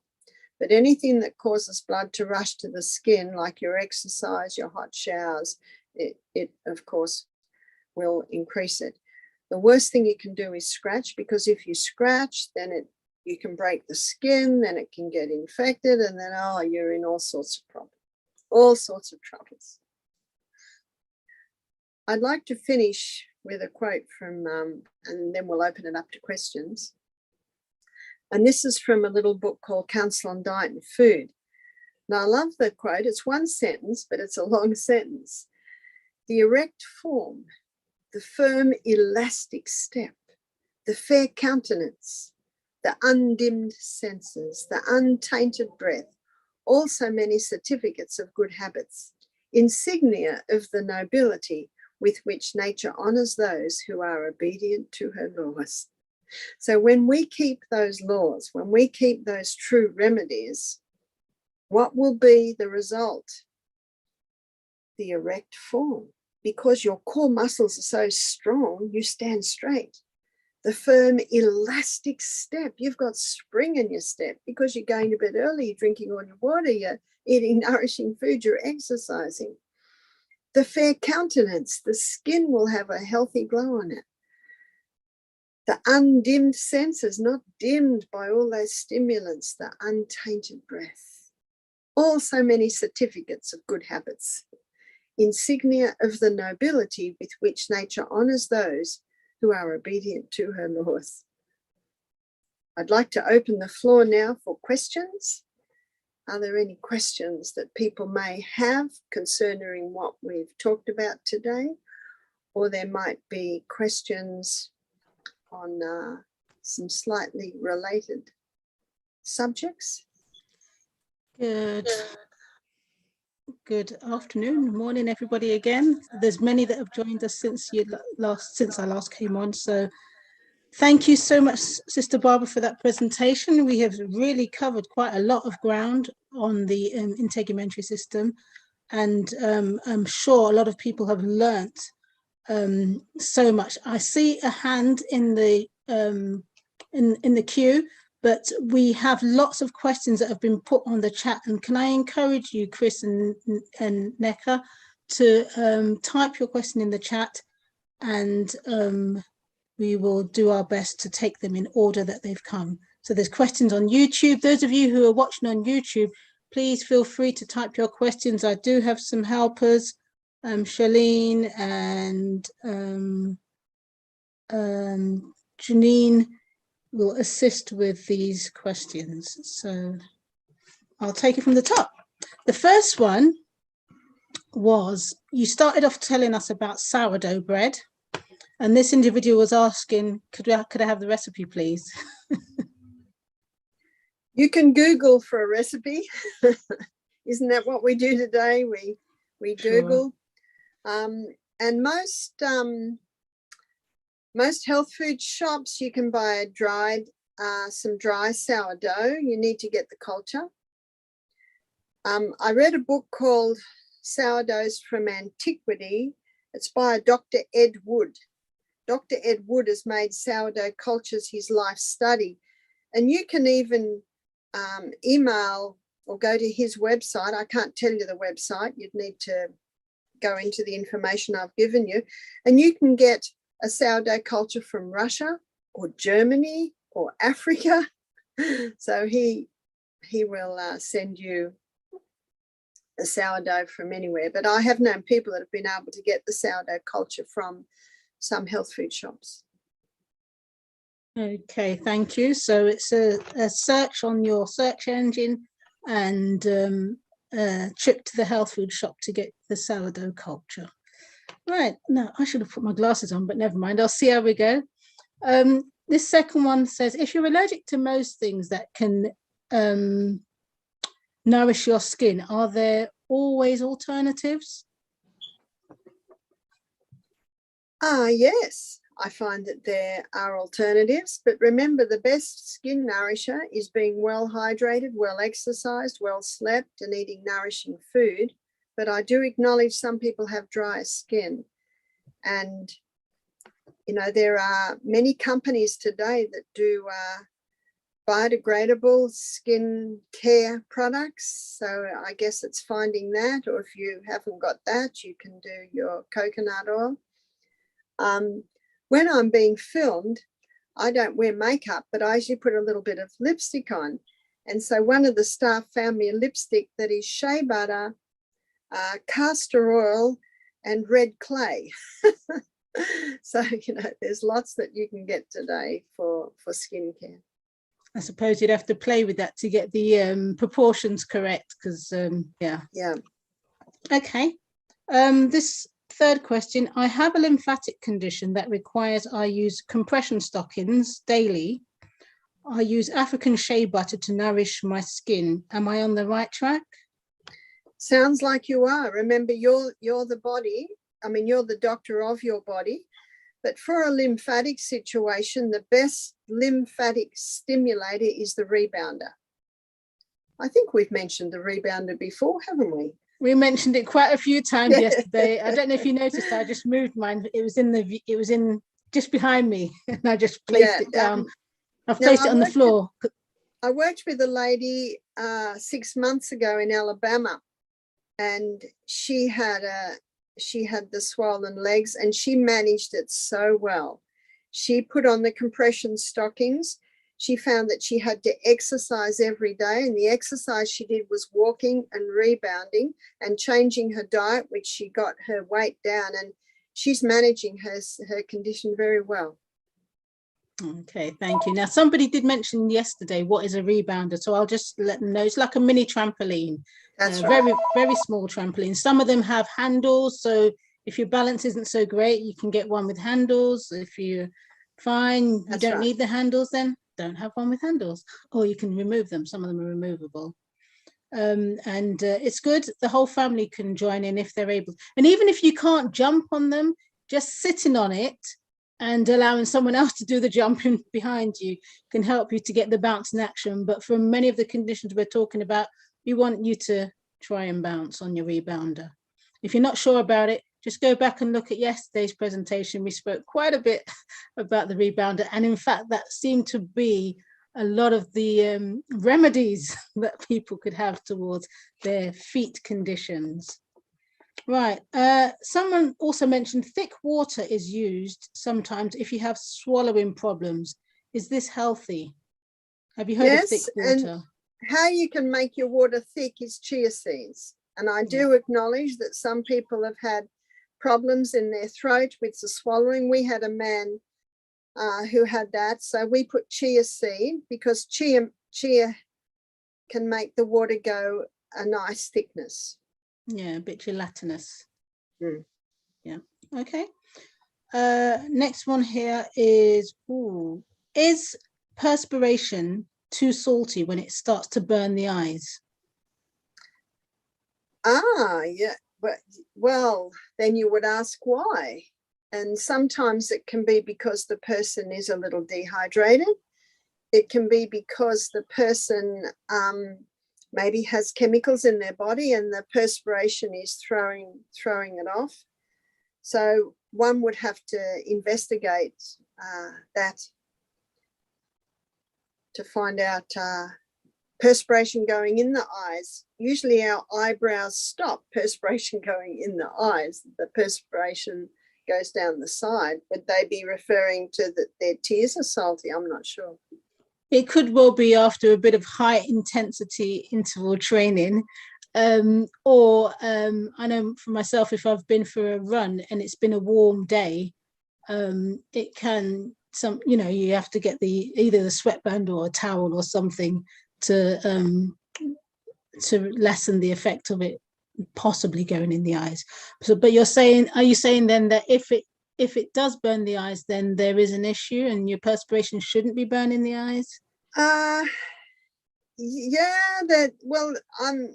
puzzled as that it goes in the eyes, because our eyebrows usually stop it.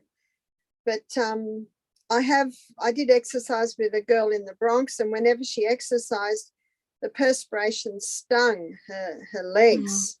Oh, So, you know, sometimes it can be, you know, have they drunk enough water before they exercise? Are they having a whole salt? And then you'd have to look at the diet. So you'd make a few changes to see what helped. okay. Legs, I've not heard of that one, but maybe it happens and you just don't necessarily associate it to the perspiration. Right. Yeah. There's a couple of questions on YouTube that I'm going to address here. What can be done? Oh, this is probably in relation to yesterday's presentation, and they didn't get the opportunity to ask the question. So what could be done about pain along the shin bone down to the feet? Okay. What I would ask when that pain is there, they need to stretch it out. You know, you stand on one leg and you hold your toe and bring that leg right up the back. It really stretches that front of the leg. And also massaging that leg, making sure that the legs are kept warm. They're not allowed to chill. And rebounding. Rebounding does wonders for all the muscles in the leg.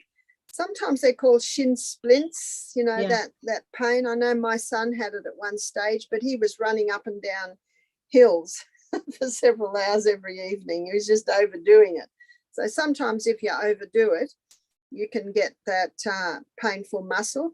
But topical magnesium oil, so magnesium oil that you put on the skin, that magnesium oil relaxes tight, strained muscles. So stretch it out. Try hot Epsom salts bath, rebounding, and the topical magnesium oil.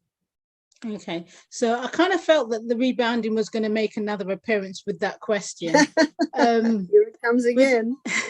With regards to the topical magnesium oil, is this something that you can make yourself? Because I know you can make an oil with magnesium salts. Get onto Google and Yeah. they'll tell you how. Yeah, that's fine.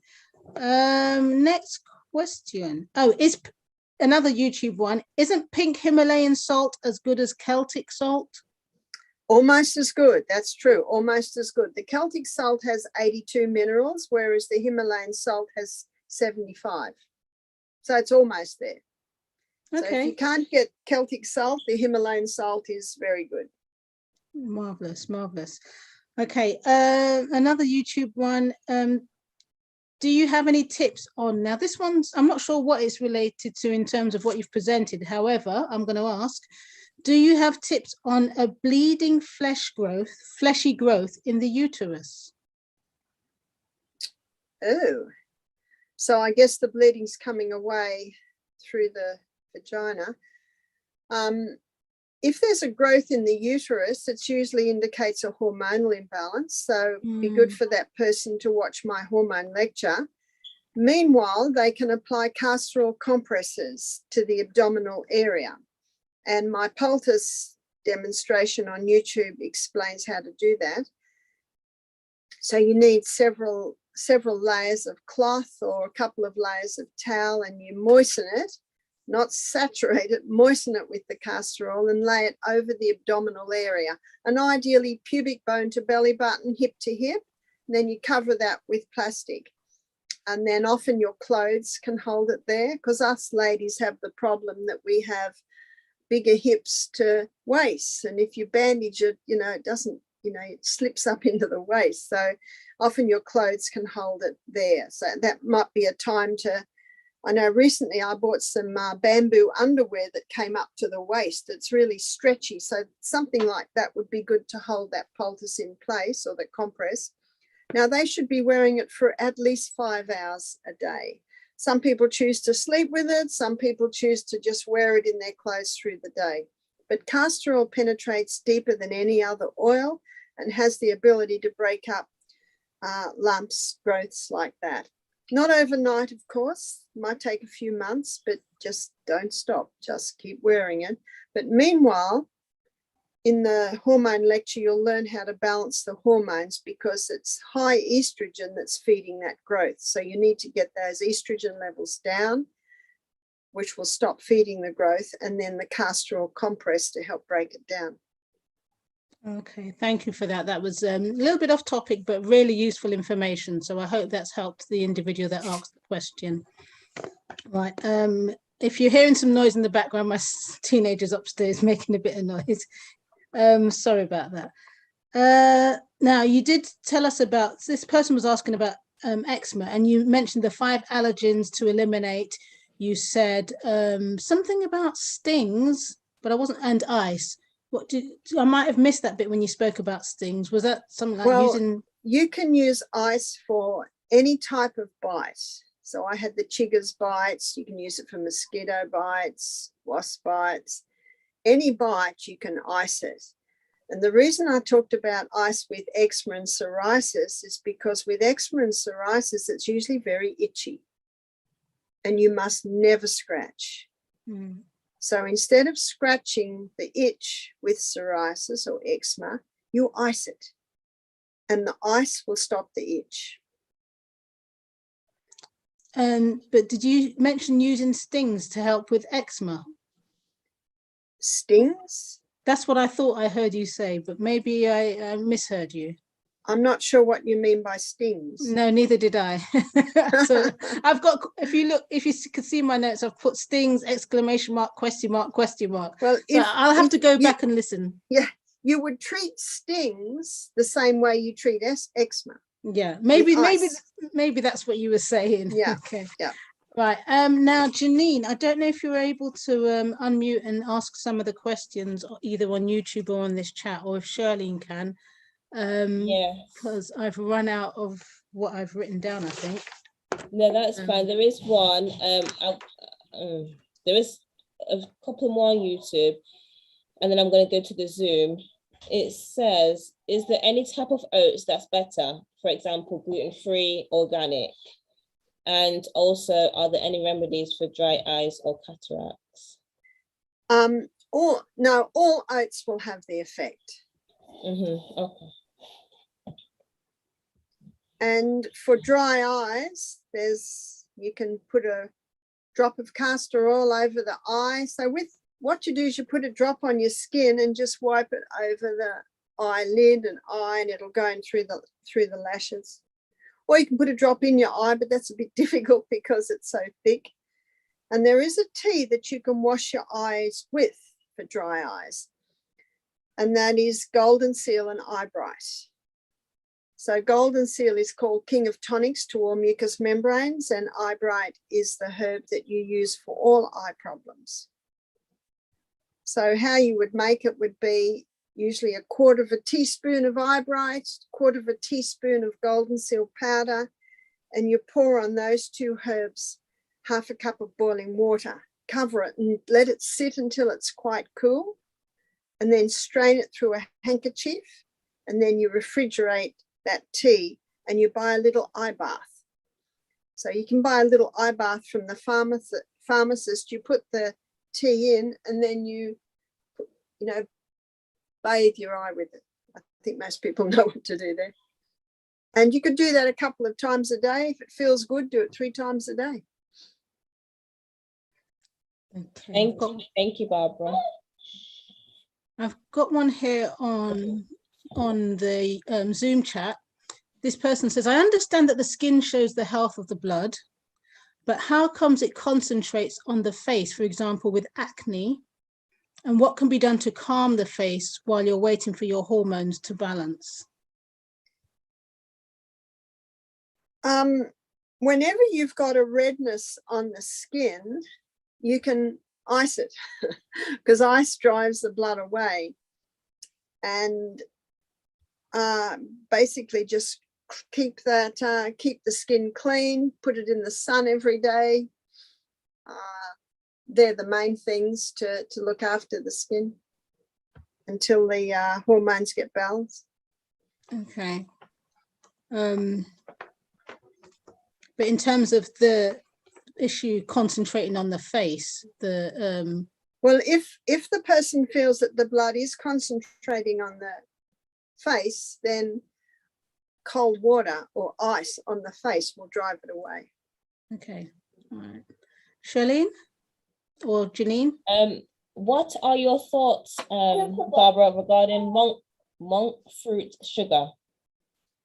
I have never used the monk fruit sugar. I was talking to a baker recently who's a healthy baker, and he said you can get different types of monk fruit sweetener, and he said some is quite refined and has some chemical sweeteners in it as well. You just have to read your ingredients.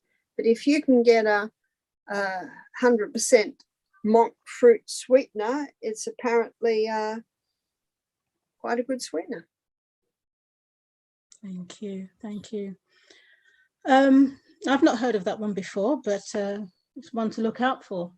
Right, someone did say if they wanted to look at this presentation on YouTube again, how could they go about it? And basically all you need to do is type in True Temperance International in the search bar, and you'll see our channel should appear. And if you want specifically for this presentation, then type skin in as well after you've typed in True Temperance International, because I believe that's the first word of the title. Just type in skin and this should appear after we finish the show. And if you're watching this now, then obviously you're on it. Okay, but if you want to share this with anybody else, just go through that method and that should be fine. That should get you through. And you can always subscribe as well and look back at the previous presentations. Now we've got a question here in regards to the natural detergents, sodium bicarbonate. Is it hand washing safe? Yeah. Okay, and then there's an individual here that's asking for your contact information. Unfortunately, because I'm about to fly to Australia and I have a ban on me there, but if they go to the Misty Mountain website, they could contact the staff at Misty Mountain, because I think when I go home, the staff under my advice will be answering all the questions. Yeah, so that's Misty Mountain. Yeah, so it's www.mmh. So that's short for Misty Mountain Health. So www.mmh.com. Okay, I can just ask if one of the team can type that in the chat, or anybody who's watching actually, just in case someone missed it, www.mmh.com. Right. Oh, there's new questions. Has Patricia typed her question in the chat? Because we said we were going to try and go with just messages in the chat, but I'm aware that not everybody can use it. If you're able to, Patricia, we'll look out for that one. Is it usually, sorry, what can be done for vitiligo disease? Vitiligo is an imbalance. Oh no, that's vertigo. Vitiligo is the skin, isn't it? That's the discoloration the of the skin. Well, I had a guy from India do our program, and at one point his face was white. So he's Indian with dark skin. And he found a doctor through Google, and he was taking people to the Dead Sea. And he found that when they soaked in the high mineral water, that really helped. You can also get creams that have got a lot of minerals in them. Sometimes you can get Dead Sea creams and put it on. But he met a young man there who totally conquered his vitiligo by eliminating the 5 allergens we talked about. Wow, and I didn't realize I it have would work. found that too, that in all skin diseases, there appears to be a link to those 5 allergens. So it's worthwhile stopping them and seeing how you go. Okay, I didn't realize that can help for vitiligo as well. Yeah. Wow, excellent. This question says, my son suffers from bad night sweats. Any advice, please? Again, that sounds hormonal. It does sound hormonal. You'd also have a look at the age of this young man. You'd also have a look at his lifestyle habits, if he's keeping these 8 remedies, and if all of that, is in order, maybe he would prosper or benefit by going on the hormone balancing cream. Okay, sorry. And just to acknowledge, Yemi says, thank you very much, with 2 love hearts in response to their question. So we'll acknowledge those love hearts there from Yemi. Can anyone heal? Oh, this is different to the topic again, but we'll ask. Oh man, can anyone heal cataracts naturally other than with surgery? Yes. Yes, with the castor all over the eye. Yeah. And there's other remedies as well. Ringing in the air. Thank you, Shirley. You're welcome. What can you? Tinnitus. What can you? Yes. Yes. What can you? When you have ringing in the air, what can you do? And that's from Patricia. So what can we do for what? Ringing in the air. Ringing in the ear. Ringing in the ear can often be because of a build-up of mucus in the eustachian tubes. You see the eyes, the nose, the ears, the mouth, they're all connected. And when there's an excess of mucus build-up in the eustachian tubes, this often can cause the ringing in the ear. Now, I have talked to people who have ringing in the ear because when they were younger, they listened to loud rock music, and that loud rock music damaged the fine mechanisms in the ear. I also met a man who used to use the jackhammer when he was in his late 20s, and now he's in his 60s. He has ringing in the ear. So, and you'll often find that rock stars have it because of their exposure to incredibly loud music, and people who've been in war, even soldiers who've let off bombs, guns. So loud noises can damage the fine mechanisms in the ear. What can you do about that? Basically, once they're damaged, they're damaged. But what you can do, you can eliminate anything that would cause the buildup of mucus in the eustachian tube. So that's eliminating the 5 known allergens. And you can learn to live with the ringing. And let me explain this. So if a person lives near a train line, after a while, they don't even hear the trains. Have you noticed? Mm. Yeah. So when I stayed with my son one night who lived near a train line, I woke up with every train and he sleeps right through them. He doesn't even hear them now. And also at Misty Mountain, when we have a lot of rain in the summer, there's a lot of frogs. And at night you hear, you hear this noise. But I don't even hear it because it's there every night. And we have guests and they say, how can you sleep with those frogs? And I say, what frogs? So point of my story is this: when you are exposed to these background drumming type noises like traffic, trains, frogs, whatever it be, after a while, you don't even hear it. And the guy that used the jackhammer extensively in the mines in his late 20s, 30s, he said to me, I've trained myself not to hear it. So you can train yourself. You can target that noise, and by targeting it with your mind, it can really accentuate it, or you can ignore it. And then after a while, it's there, but you hardly notice it. One story is a man with a nagging wife. After a while, he didn't even hear her. Maybe that's a sore point. Okay, thank you for that one. And yes, I remember when I moved away from my family home, I missed the sound of the trains. I was like, it's too quiet. I need the trains. Give me them back. Okay, someone asked, what can I do if I've got dry lines on my nails? What can I do? Sorry, dark lines on my nails. Okay, well, I don't think I've ever seen dark lines on nails. It depends whether they're across, whether they're horizontal or whether they're vertical. If they're horizontal, it can often indicate something happened in the life because your nails are ever growing out. So if someone has a big shock in their life or they suddenly do a drastic change in their life, then there can be a line or a ridge across their nails. So it can be that.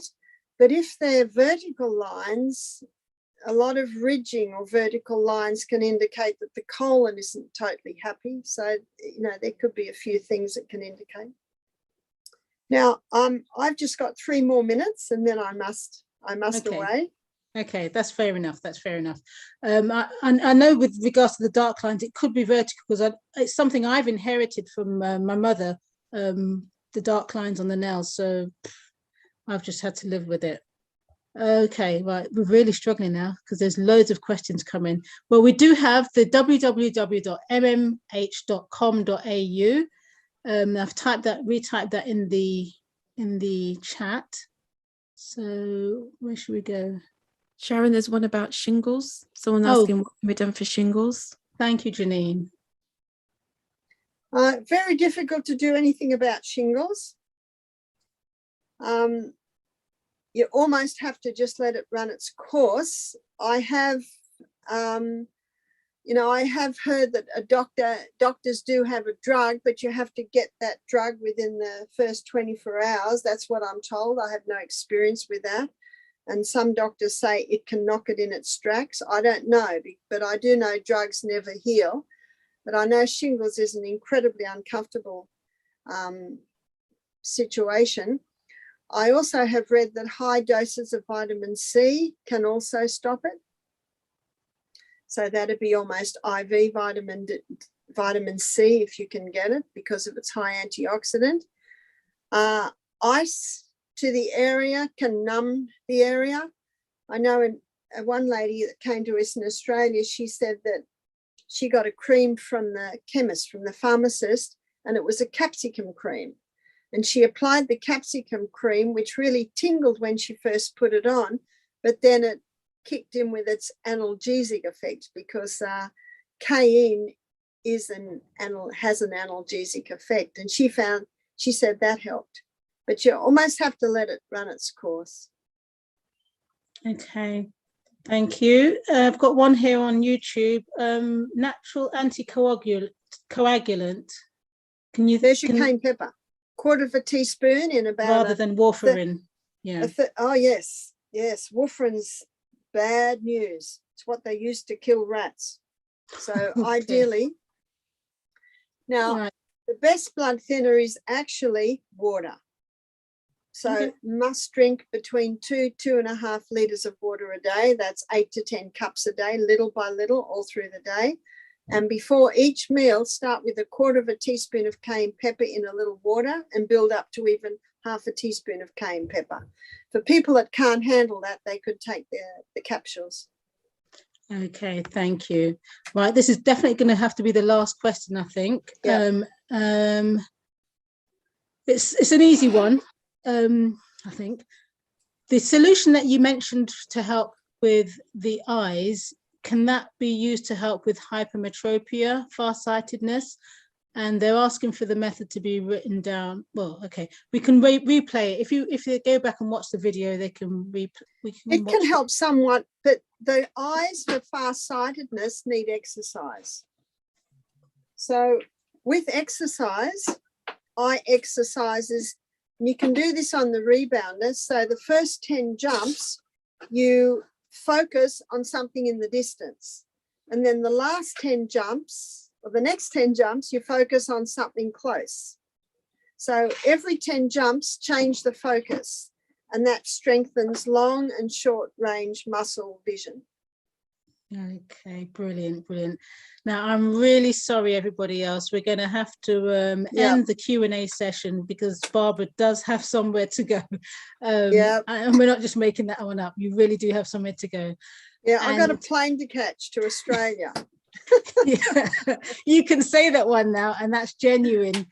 Just a big thank you from everybody. Danielle Edwards says, thanks, you the best. Thank you, Barbara. Okay.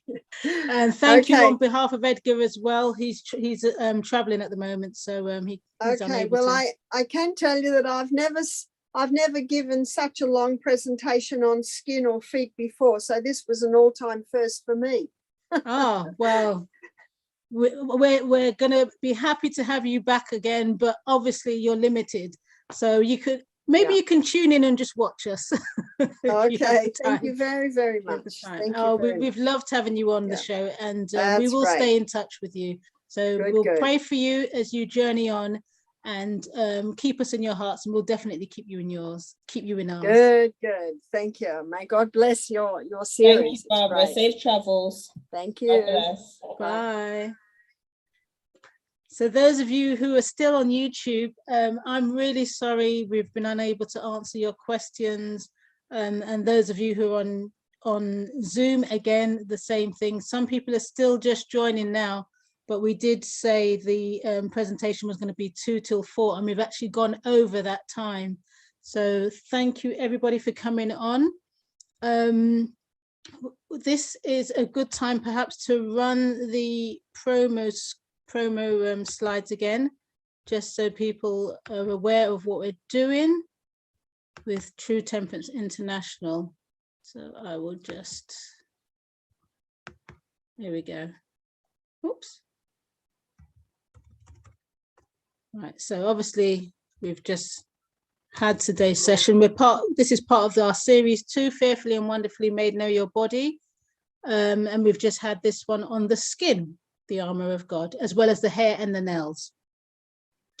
Yesterday we looked at the feet and the hands, so you can go back and watch yesterday's presentation via our YouTube channel. Just type up True Temperance International, and if you want to be more specific, type skin in there as well. But if you just want to go on True Temperance International and click on that, and then hopefully that will take you to our channel, where you'll see a wide range of various topics: men's health, women's health, children's health, specifically, as well as general lifestyle ailments such as hypertension, diabetes, arthritis, etc. So there's so many on there: the lymphatic system, cancer, various cancers, the immune system, and many more. Temperance, spiritual, what we did one on spiritual obesity with Dr. Gandhi, Madzala. So there's plenty available. So just go on there, and hopefully it will help you. You'll find something to help you. Our Telegram groups are there. There's the men's health, women's health, and the spiritual health group. So feel free to join us, and we will stay in touch with advice, and possibly, if it's almost like a family of people with interest in medical missionary health related issues, or health related issues that can be resolved with natural remedies. So even if TTI, the team, even if we don't know the answers, there's probably going to be somebody on there who does. So feel free to join, and maybe we can help you with your concerns. We have our Bible studies on a Tuesday. That's the Battle for the Mind series. So join us, and we can learn a lot together about, currently looking at Daniel and in the Battle for the Mind. It could well be that this week coming, it'll be a different topic, but it's still going to be to do with the mind. So there's a series going. It's a 10-part series. So we have part 6 coming on next. Essential oils. You did hear Sister Barbara talk about the benefits of oils in terms of natural perfumes and for cleaning your house. There's a lot of information that's available that we will share with you if you join us on a Thursday afternoon. It's a different link. So if you join our Telegram groups, we'll share with you the information as to what we'll be talking about, and what the ID is, the Zoom ID. So it's going to be different to today's one, or you can message one of us directly. There's a 10-day detox program starting from the 9th to the 18th of January. Charlene, I'm talking a lot and I need some water. Could you assist us on this one? Yes, that's fine, Sharon. So this is the 10-day detox program with Louise Reed, and it's starting in the new year, the 9th to the 18th of January. And this helps to cleanse your colon, help you to lose weight, detox your liver, and also aid the digestive system. So if you get in there early before the 20th of December, it's cheaper. But if you'd like more information, please contact Louise Reed. She has been a presenter on our show before, so no stranger to us. So please contact her if you're interested to join the program next year. And that is a number in the UK. So if you're dialing from outside of the UK, you need to do +4 and then drop off. Sorry, +44. Yes. And then drop off the 0. Yes. And it's online, so you don't have to be there physically. It's an online program. Okay. Yes. And thanking everybody for all your support.